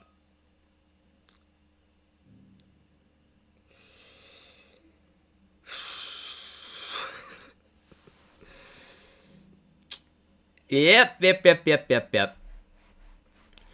And they said Joey Porter Jr. is back in the game, so that's good. Means he wasn't hurt too badly. Still in the game. 3rd and 6. They dropped him for 3 yards on that one. Herbert has to throw to complete this first down. He's going to run. I'm immediately proven wrong. They give him a lot of green. He runs into Pittsburgh territory. Down around the 44-yard line of the Steelers. They are in almost field goal range now. Goodness. Yeah, can't do that. You forget it, but Herbert is very athletic. He's run a lot this year. Done a good job doing that, too. You got to make sure you're watching him for the run. But no one was there. No one is watching Herbert in case he runs. It's like they didn't realize he could do that. Great play by Herbert. He picks up the first down with his legs, and the Chargers are looking good right now. Down at the 45, closer to 45 and 44. Gonna hand off to Vidal. Sorry, that's not Vidal. That's a different number now. That's Patterson, I guess. And he doesn't go very far, but there's a holding penalty, so, you know, it doesn't count, right? Holding on the offense. Gonna back him up, but it's all right. It's all good. Oh, here's a fun stat. The Steelers have 4 first downs in 9 drives. Yeah. Yep. That's bad. I don't think it's because the Chargers defense is good, by the way. I don't think they've been good for a few weeks. I might be mistaken. Maybe they've been playing better. But I had the impression that their defense has not been that good lately. Maybe they just matched up well against Pittsburgh. I don't know. Herbert's going to throw on 1st and 20. It's a screen play. I have no idea who has the ball, but he's across midfield. Who the heck is that? Looks like a fullback. Hang on, I gotta look this up. Who was that? That was a weird screenplay. It was, Fisk. Yeah, okay, Tucker Fisk. Apparently, that he's a tight end. I'd never heard of him. Okay, good for him. 2nd and 13 now. If they can just get into field goal range, they'll be feeling pretty good. Steelers defense, though, could get off the field. Just got to get the stop and keep him in this game. Pressure coming. Herbert is trying to escape. He's going to go down, and it's behind the line of scrimmage, so it's going to be a sack. I believe that goes down as a sack. Herbert wants a penalty. I believe he's asking for a face mask. I don't know. Not sure. But he didn't touch his face mask. I don't think that was a foul. He kind of grabbed him at the front of his jersey like this on the tackle down, so maybe he wanted a penalty on that? I don't know. There's no flag on the play, though, so it's going to be 3rd and long. 3rd and 14. If they can get into field goal range, that's really all they need. Herbert, quick throw, and the catch and run is good, nearly getting a first down. 1 yard shy, it looks like. Honestly, go for it. Not because my opponent has your kicker in fantasy. Sorry, I had to go drop Grossi and the Chiseled Adonai stream. No, you're good. Who is that? Who is the Chiseled? I've never heard of that. Oh, no, they're sending Dicker out. There's actually an outside chance I somehow lose in fantasy football this week now. That's crazy. 55-yard attempt for Dicker. I need him to miss. I'm only up 1 if he makes this. Oh, it doinked. Oh, it doinked. He misses. It's no good. I hate rooting for him to miss, but I needed that. Whoo, boy. Oh, wow. That looked like it was going to be good, too. He had the distance. It just doinked at the end. It went left and doinked out. Steelers still have life now. Ugh. That is something else. All right, well, the score remains 15-3. Yep. 15-3. What a legendary score this is. Maybe now the Steelers' offense will get something going. They can get some points. I wouldn't expect it because, as I read a moment ago, they only have 4 first downs through 9 drives in this game, which is just honestly absurd. Honestly, that's ridiculous. I don't know how you pull that off. Let me see if I missed anything else. See if there are any injury updates or anything on Twitter.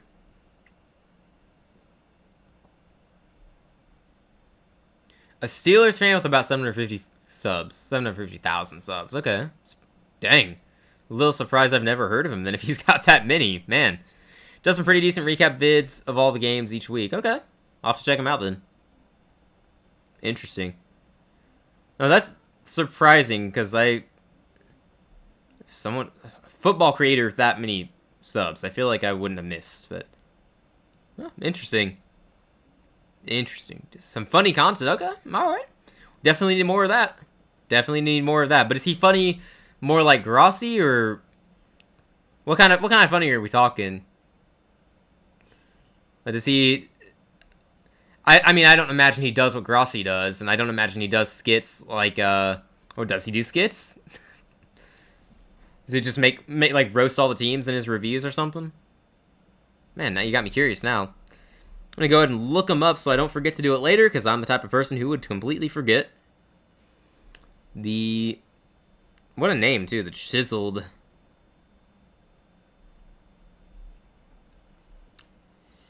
me see him. I mean, he's got even more than you said. 818,000 subs right now. That's crazy. That is crazy. Okay. All right. He was a guest in Grossi's $1 million stream. Yeah, I can confirm I did not see that. As much as I watch Grossi, I usually do miss his streams. Unfortunately. That's very interesting, though. I mean, if he's got that many subs, he would be among the most followed out there. Yeah, let me subscribe so I can check him out later.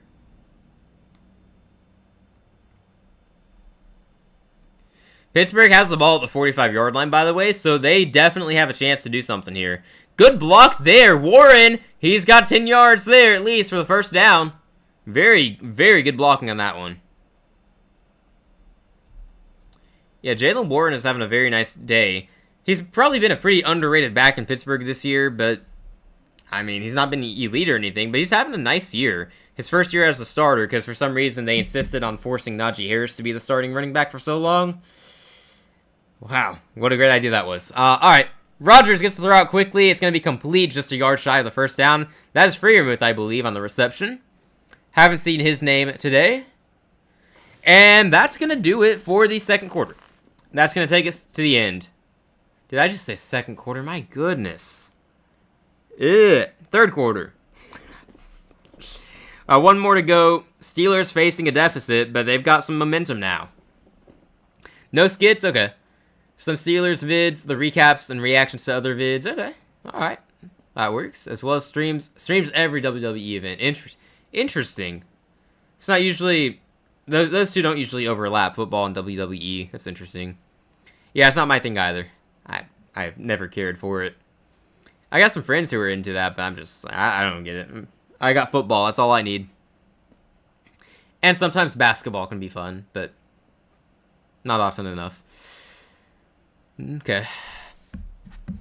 Yeah, that's interesting, though. I do follow another creator who is a Steelers fan. Maybe you've heard of Mega Casuals, but he does skits similar to Benchwarmer Brand, so he's pretty fun.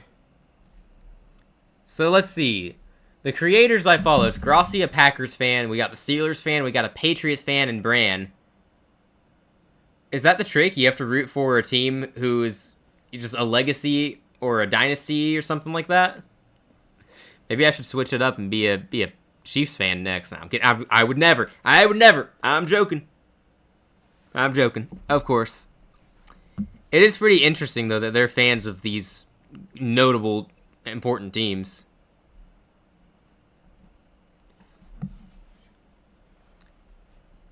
Those are just the only ones I really follow them. Never heard of Mega Casuals. Okay. Yeah, I think he's only got about 70,000 subs right now. I'm gonna go check right now, actually. He's pretty solid. I don't think he does a lot of long form content, but I mean, he does skits, and they're a lot like Benchwarmer Brand. So if you like Brand, you'd probably like Mega Casuals. Look, I'll be the first to tell you, he's not as good as Brand, because I don't think anyone is, but I like him enough.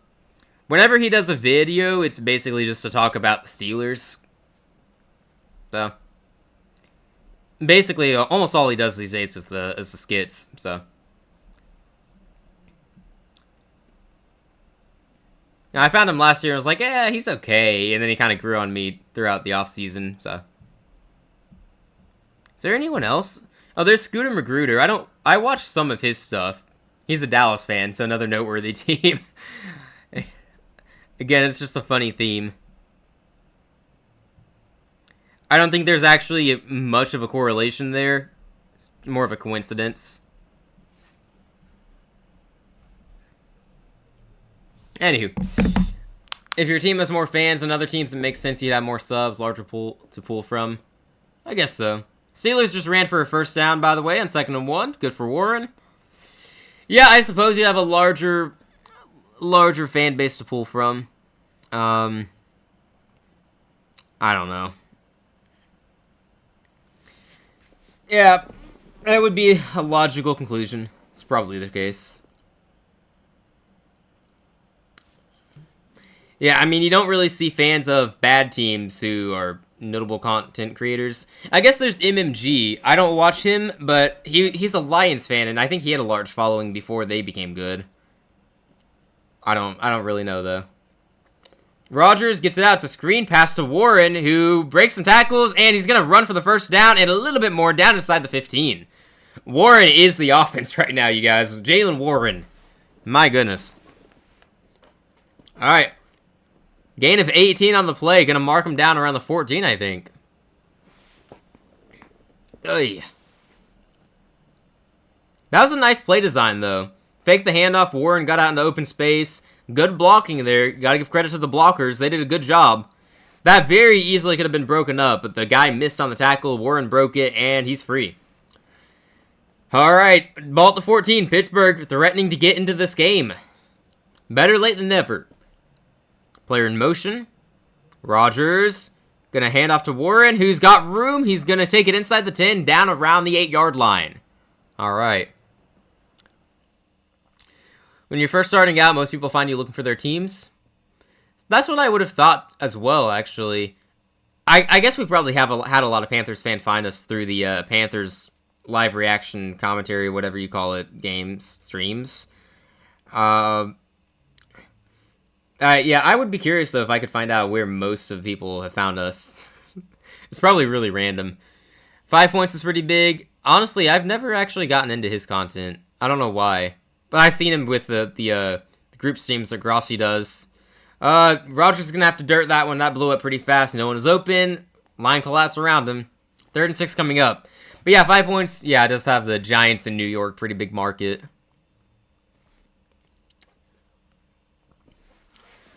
I don't know.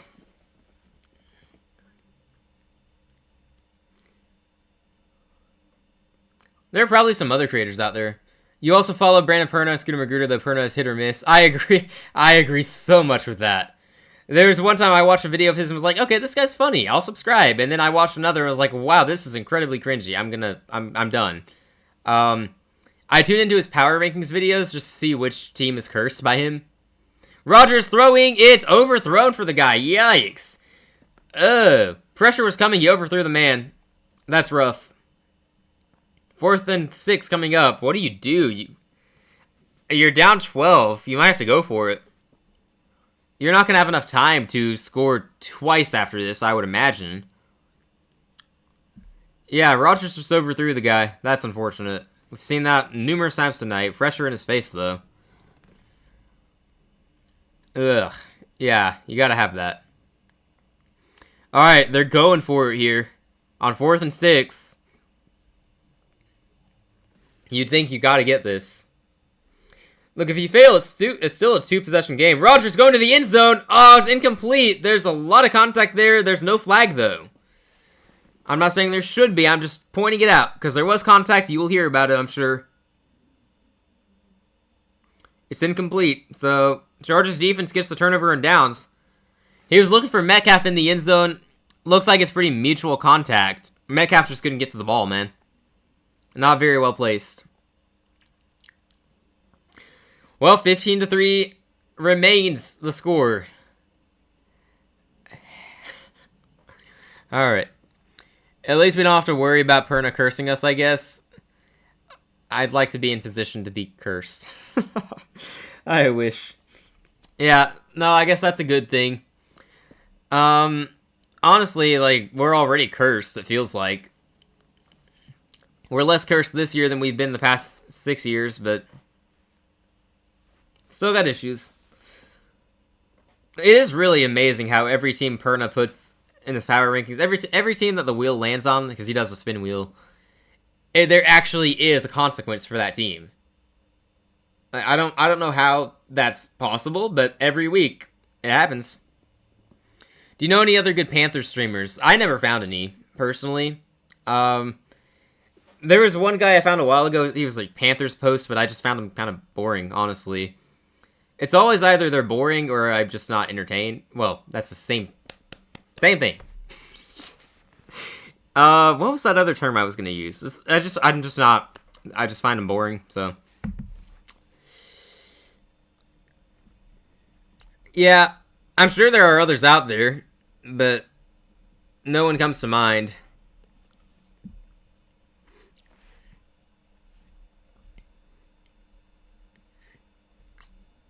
Maybe we should find one. Find one and see how they do it. See how they manage to sit through the games every week. You could learn. We suffer as one fan base.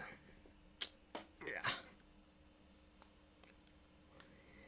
I mean, hey, there's the Meow Mix podcast that if we didn't know better, they'd have thousands and thousands of subscribers based on how big of a deal social media made out of them. I don't know about you, but I had never heard of them before social media had them blow up for quitting on the team. Genuinely never heard of them.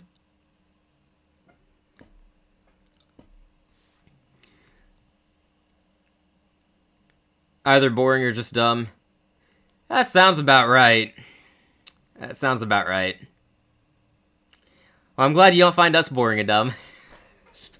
There was once a time I would have been way too scared to try this at all, because I tend to be fairly boring. I try hard, though, to not be. And I definitely have my dumb moments, so I try to play them off well, though. Herbert gets the ball out fast to Johnson, who catches it. Oh, breaks a tackle, stiff arms him. Nice moves here to get the first down and more. That could have been nothing, but he gets 15 out of that. Great work by Johnson there. Making up for some of those drops earlier. There we go. There we go. Neither did you. Yeah, well, Meow Mix, I don't know if you saw this, but they went to the soccer game in the stadium yesterday, and then the soccer team lost. So, my theory is their mere presence there, their mere presence in that stadium caused us to lose. Look, anything except accepting the loss, okay? I don't know. Not boring anyway. Yeah, exactly. There we go. There we go. So I usually have Daniel here to balance out my insanity with, sanity. Because Daniel's a smart fella. That's alright. I definitely lean into the passion here. It makes everything easier. Talking and dealing with losses.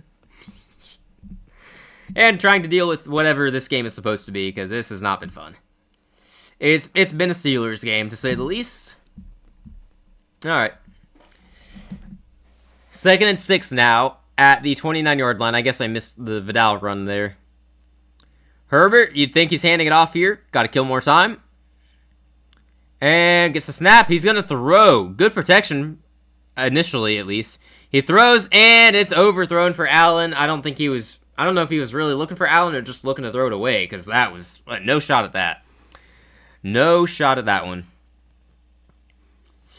So we got 3rd and 6 now.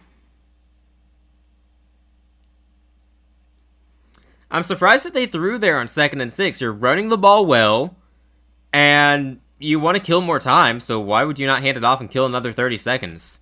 And probably gain a few yards. If you want to throw, do it on 3rd down. But, okay. Alright. 3rd and 6, here we go. Herbert. He's going to throw, and, oh, it's caught, and Ladd McConkey, he might be gone. He's got one guy, he makes some moves, he's going to go down at the Pittsburgh 13. Holy crap, that's going to do it today, guys. Ladd McConkey got free and then made some moves. 68-yard gain for Ladd McConkey. Oh, man. No way. A lot of yak. I don't know how Herbert got the ball to Ladd there. The defender's all over him, but he took the catch, he ran after, and yikes, man. Defender needs to make that tackle immediately. Ladd McConkey's filthy, bro. Oh, I watched him at Georgia breaking ankles every week, and I still had the audacity to say he wouldn't be that good in the league. Big miss as a Georgia fan. We got a handoff to Vidal, who is going to find the edge. He's inside the 10-yard line, gets the first down around the 3-yard line there. Yeah, you guys, this game is over. I feel fairly confident in saying that. Barring some catastrophic turnover here, this game ought to be over. Turnover would be really funny, though, I'm not going to lie. Panthers fans anonymous. Wait. What does that mean? I'm sorry. What are we referencing there? 1st and goal at the 2. They gave him a really good spot there. Alright, let's see if they run it in and put the game away. They do hand it off to Vidal, who is easily in the end zone for the touchdown. Man. That's rough. Hey, we have our first normal score of the night until the PAT goes through. Yeah, this is ugly. This is ugly.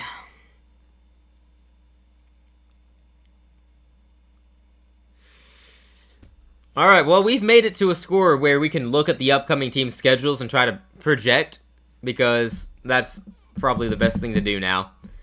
I mean, I want to look at the Chargers' schedule. Like, they look good tonight. They've looked, well, the defense has looked good. The offensive line has been terrible. That might work for a new name, actually. Panthers/Texans fans anonymous. I don't remember why I said it the first time. Okay. I think it would be pretty cool. If we were both a fan of the same team, it would definitely be awesome. I don't know how to do it with us being fans of different teams, though. It's tricky to find a good name with both of us involved, I'm not going to lie. We're going to have to work through that. We haven't had a chance to talk about it much since he's been gone all week on his, what is the term? Church retreat. It was a ministry, so... Oh, okay, gotcha. Yeah, we haven't talked a lot about renaming yet. I have no idea what we're going to do. I do know it's got to be something that fits us and suits us, and we're not going to do something just for the clicks, you know. But also, we are trying to get a better name for the clicks, because I feel like that would probably help. I don't dislike the name Football for Fun, but also, you know, I feel like we could do better. Something less generic, perhaps. Daniel needs to just switch to the Panthers. Look, I wish. I think he's a little too stuck on Houston, though. Unfortunately. It's too bad. Hopefully we'll come up with a name that fits us and, you know, is good. That's also criteria. It needs to be a good name. Hopefully we can figure that out, but we're not going to rush it because we don't want to rush into a decision and be stuck with it. Football for Fun, you know, we started the channel in 2023. Neither of us really had any experience doing anything like this. And we were trying to think of a name, and it was just a struggle. And at one point, we're like, oh, Football for Fun. I mean, we're going to talk about football for fun. And we just went with it. So, didn't even consider switching the name up until recently. Oh, sorry, the PAT was good, by the way. I forgot to update the graphic. Yeah, I picks against them can't be that stuck on them. Maybe that's just him trying to be... That's his analytical side, I'll say. He just wants to pick who he thinks will win and go with that.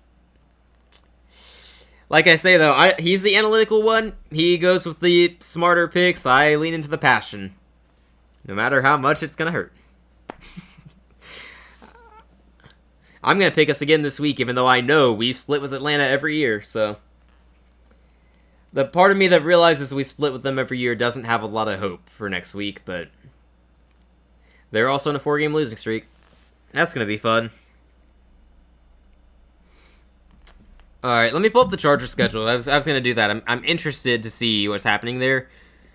Yeah, they had the weird game against Tennessee last week.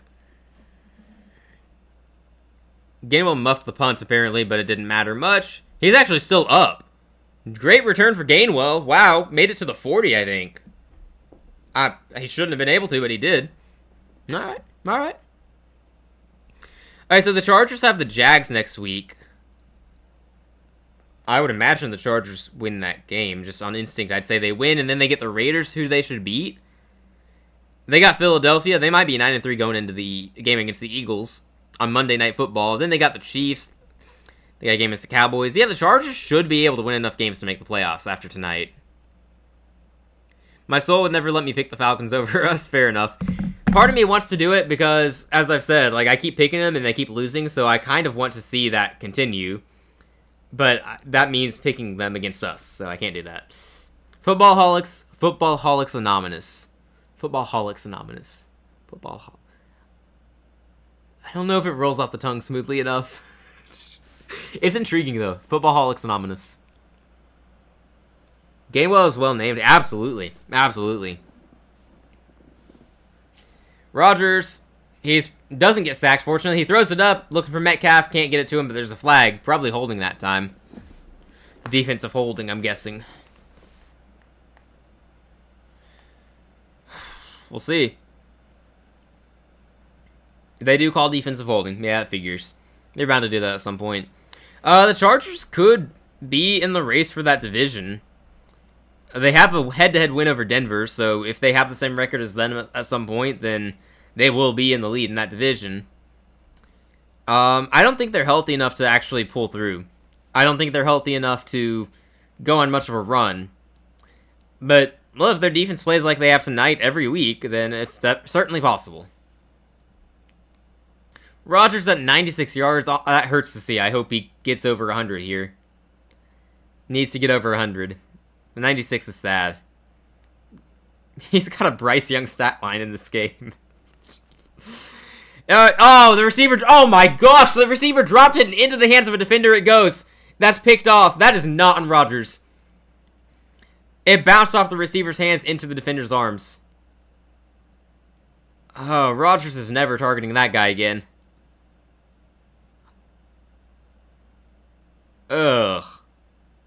Jeez. Nope, that's bad. That's bad.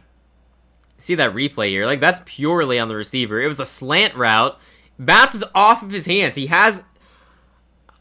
Calvin Austin, buddy, you can't do that. Like, it's... Oh. It's in his hands, man.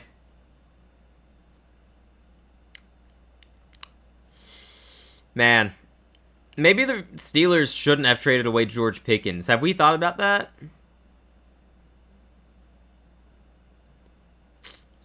Chargers have the ball at the Pittsburgh 39. Yeah, game is over at this point.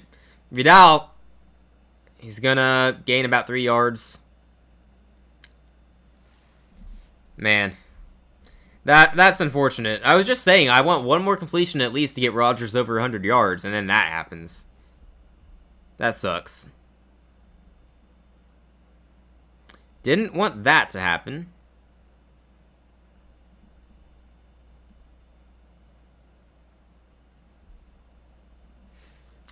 Eight minutes to go. We will ride it out till the end of the game because that's how we roll around here until further notice. 8 minutes to go. 2nd and 7. Probably another handoff. Kill the time. It is a handoff to Vidal, who is met almost immediately. Gains about 2 yards. Hey. Alright, let me pull up the Pittsburgh Steelers schedule. I think that's more impactful here, because I don't think they're making it as a wildcard team. Because Denver is going to make it either as a division winner or a wildcard team, and in my opinion, the Chiefs are going to as well. Just my take. Buffalo and New England are both in. One of them is going to be a wildcard team, so that 7th seed is what's up for grabs. Chargers definitely have the inside track now after getting this win. So I don't think the Steelers are going to be able to get a wildcard spot, but they could still win their division. It's going to come down to them in Baltimore. We got a first down here for Vidal, so going to keep this drive going, kill some more time, down to 7 minutes. Pickens was apparently poisoned in the Steelers locker room. Yeah, after Antonio Brown, Mike wasn't having it. I get that. Oh, hold up. Got holding on the offense. We're going to take back that first down. Okay. Yeah, he wasn't having it with Pickens. But then you trade for DK Metcalf, who has not been the most solid guy. He's had some issues at points in time. I don't know. I thought that was weird. Maybe Aaron Rodgers just didn't like him. That might be the case. Wouldn't be surprised. 3rd and 16 for the Chargers. We'll see if they try to throw and keep the ball or if they just hand it off and give it back. Doesn't really matter. They're at the 45. Sorry, my chair's being funky. They're at the 45-yard line on the edge of field goal range. I just hand it off and then kick it if you're close enough. No, they're going to throw. And Herbert is going to get sacked. Okay.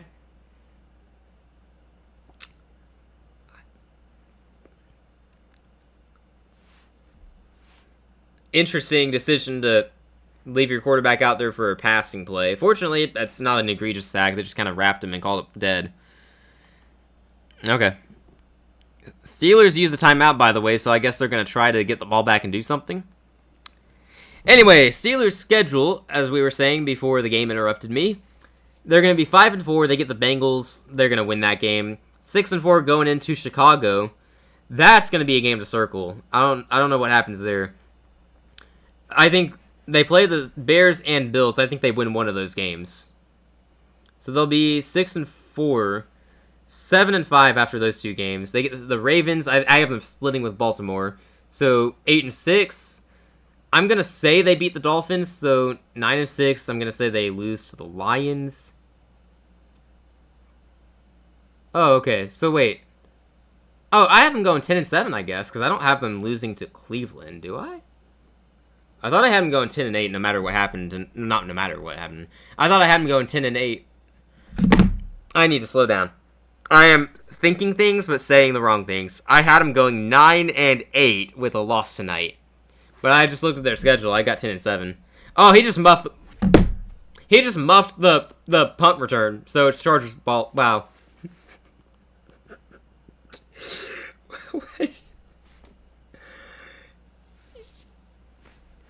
He just muffed. Okay. Yeah. Okay. That's sad, man. This is just sad. Everything that can go wrong is going wrong. He called for the fair catch and just muffed it. They just muffed it. Like, he had no chance of getting that. He had to fully extend his arms downward, too, to try to get it. Ugh. That's egregious.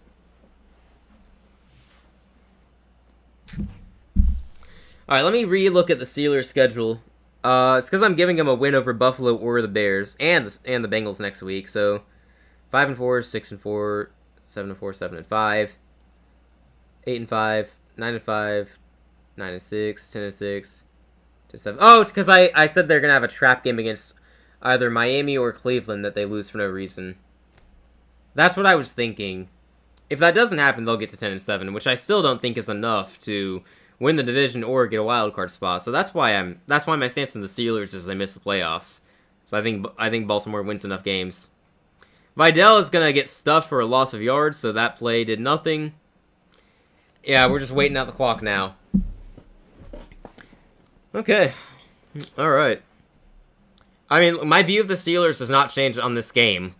Just like I did not bump them up a lot for beating the Colts, I'm not gonna dock them a lot for losing like this to the Chargers. Because the Steelers, in my opinion, they're still what I've said they are. They're right in the middle. They're fine. They're not great. They're not bad. They're gonna have weird games like this. Never know what version of them will show up, but they're always gonna be solid and mediocre. So I'm not gonna dock them too much, but yeah. Another run here. Vidal doesn't go very far. 5.5 minutes to go, and counting down will be under 5 minutes by the next snap. I'm guessing Dicker is going to come out for a field goal attempt pretty soon. I'm assuming they won't convert on 3rd and long, but we've seen crazier things in this very game. Am I good in fantasy if he kicks another one? I think I am. As long as he doesn't get 2 more, which, the way the Steelers are playing, you'd think that they want him to have 2 more field goals at least. See. No, I'm good in fantasy. Vidal only gains about 3 or 4, so Dicker's going to come out for the kick, I guess.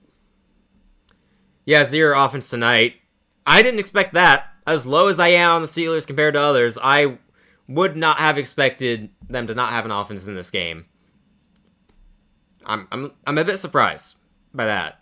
But, yeah, I don't know.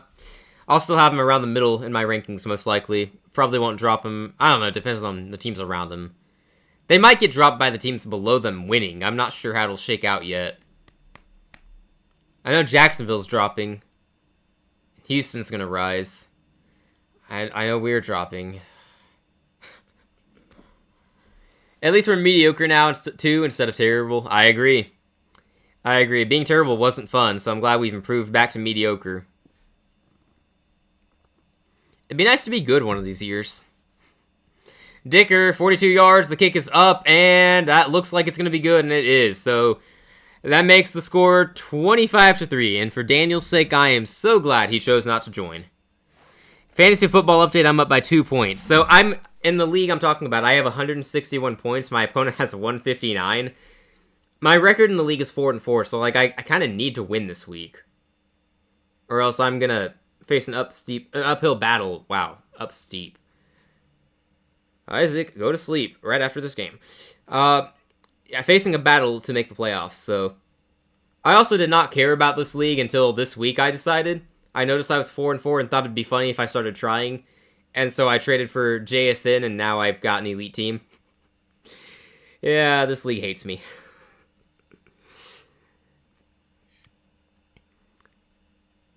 So as long as Dicker doesn't get another field goal in the next 5 minutes.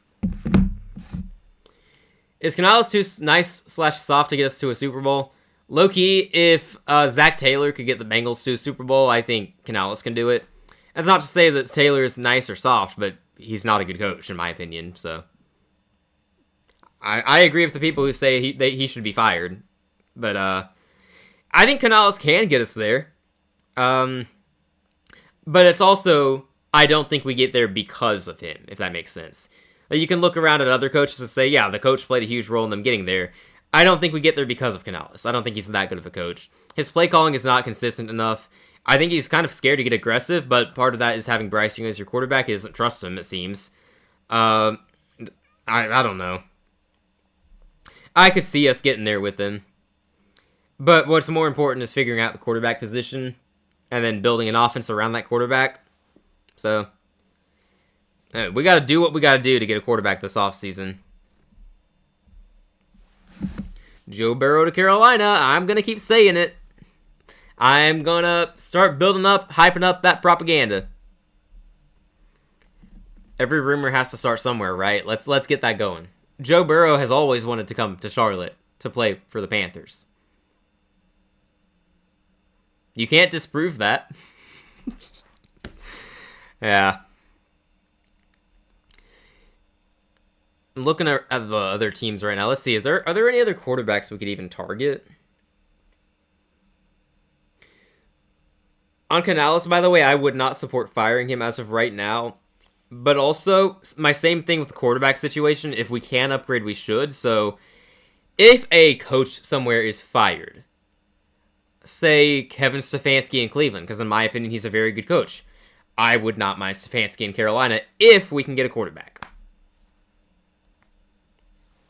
Is Canales too nice off to cut ties with Bryce?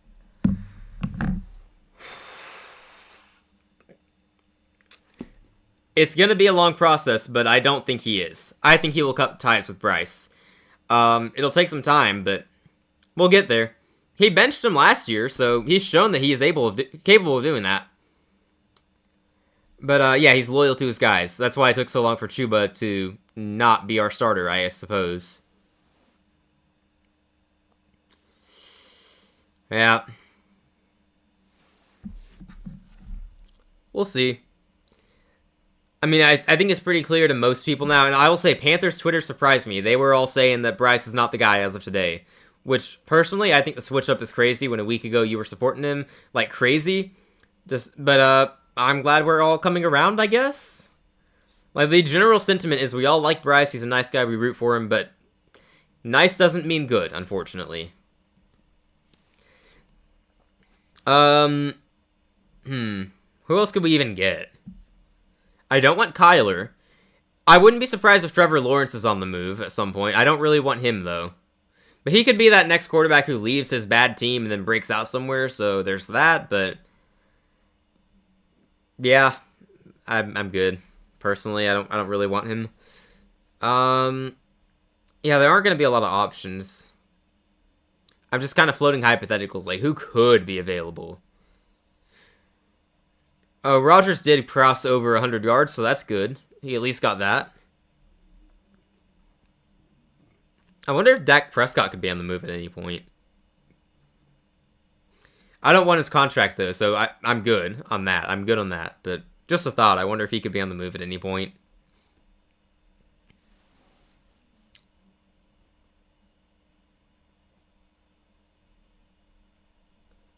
Yeah, there just aren't really any options. Like, genuinely, Mac Jones is probably going to be one of our best options in terms of, trading for a quarterback. Like, we want Joe Burrow, but we're getting Mac Jones. Hey, Mac Jones replaced Bryce Young at Alabama because Bryce Young had to graduate. And then Mac Jones was better than Bryce Young, right? So, why can't that happen again, right? I think Mac was better at Alabama than Bryce. I don't think he won the Heisman Trophy. I don't remember why. I don't know who won it that year, but I'm just saying it has happened before. We got 4 minutes to go in this game, by the way. Pittsburgh trying to get something going on offense here. I guess they just want some points to finish strong in this game. The odds to win the division are crazy, by the way. Baltimore is at 64% and the Steelers are at 33%. Pittsburgh's only going to be a game above Baltimore now, so it is worth pointing out. But still, crazy difference in the odds. Rodgers empty backfield. Let's see if he does anything. He throws. It's going to be caught for the first down. There we go. Metcalf gets the reception. You know what I'm going to search right now? I'm going to search Joe Burrow trade. Let's see if anyone relevant is talking about that. Rob Gronkowski suggests the Jets trade for Joe Burrow. No, no, no, no, and no. No. You think their offensive line's going to do him any good? No.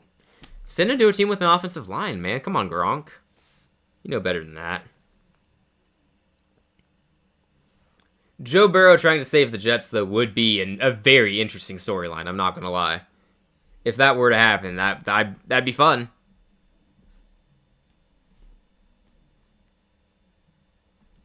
Okay, so there are people talking about Burrow Burrow should be traded, force his way out, stuff like that.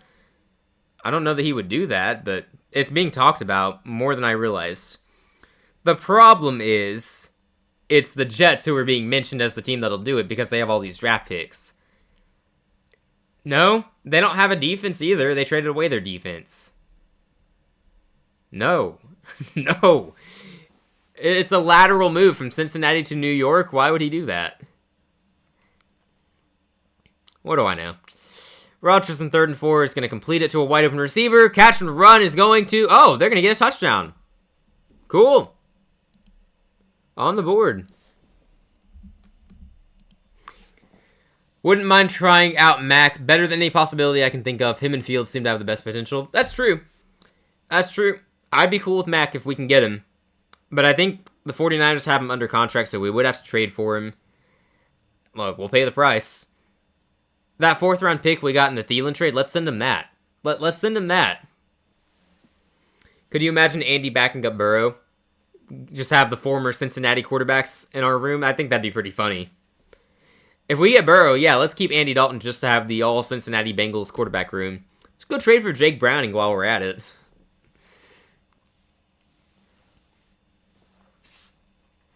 No, what I want to do, I would like to trade 2 first-round picks, Bryce Young, and, well, if we can just stop there, that'd be great, but I'd imagine they want a defensive starter in return.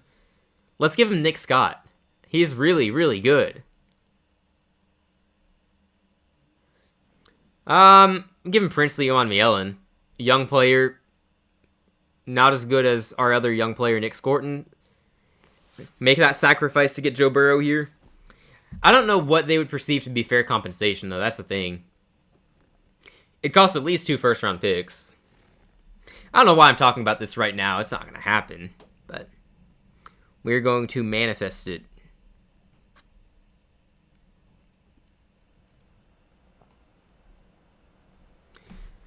I mean, given how Cincinnati was refusing to trade Hendrickson for so long, I imagine they're going to refuse to trade Burrow. I don't think they would do it. Burrow would have to... He would have to request it. He'd have to demand it. And then they would have to actually honor it. So I don't know if they'll do it. It's very weird that everyone's talking about the Jets trading for Burrow. Because I can't see Burrow being cool with that, you know? At that point, just stay in Cincinnati and hope that they finally build a defense around... Or build a defense and offensive line for you. If he's going to leave, it should be to a team with an offensive line.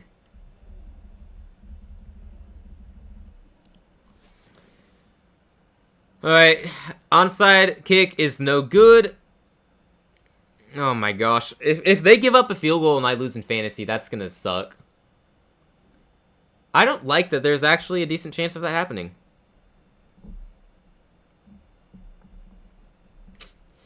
Panthers fan motto, I'm ready to get hurt again.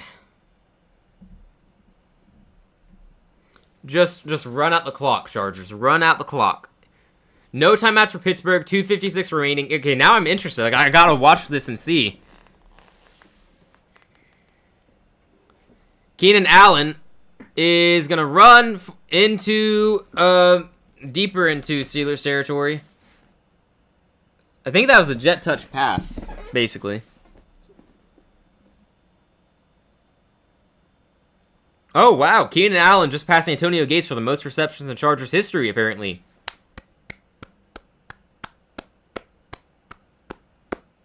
Wow.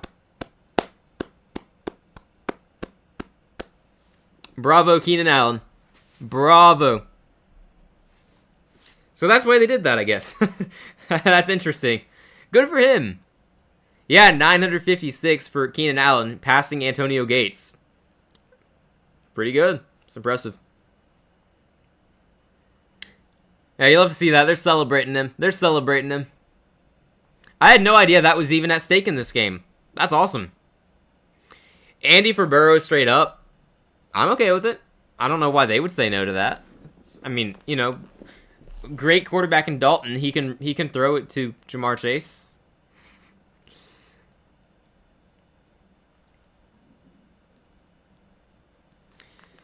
Hey, all right. 2-minute warning has hit. I gotta wait this out because there's a possibility that they do not get the first down and they kick a field goal and I lose in fantasy, which would just be so sad and tragic because there's no reason for that to happen. After all the injuries, Burrow should demand a trade to a team with a line 100%. I agree. I absolutely agree. And a defense, too. That team should have a defense. And also, for the Bengals' sake, it should be a team in the NFC.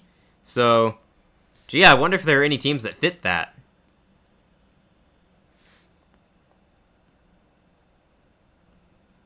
Please, please, please, Cincinnati, please. You know what? I'll give up 3 first-round picks. I'll do it. Is that too reckless? Probably. It probably is.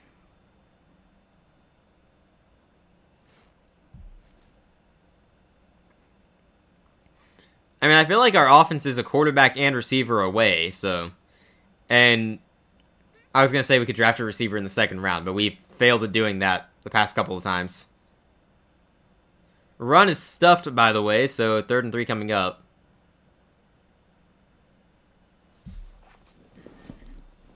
Yeah, if they refuse, sue them for reckless endangerment. I mean, yeah, Joe Burrow's life is in danger there, so...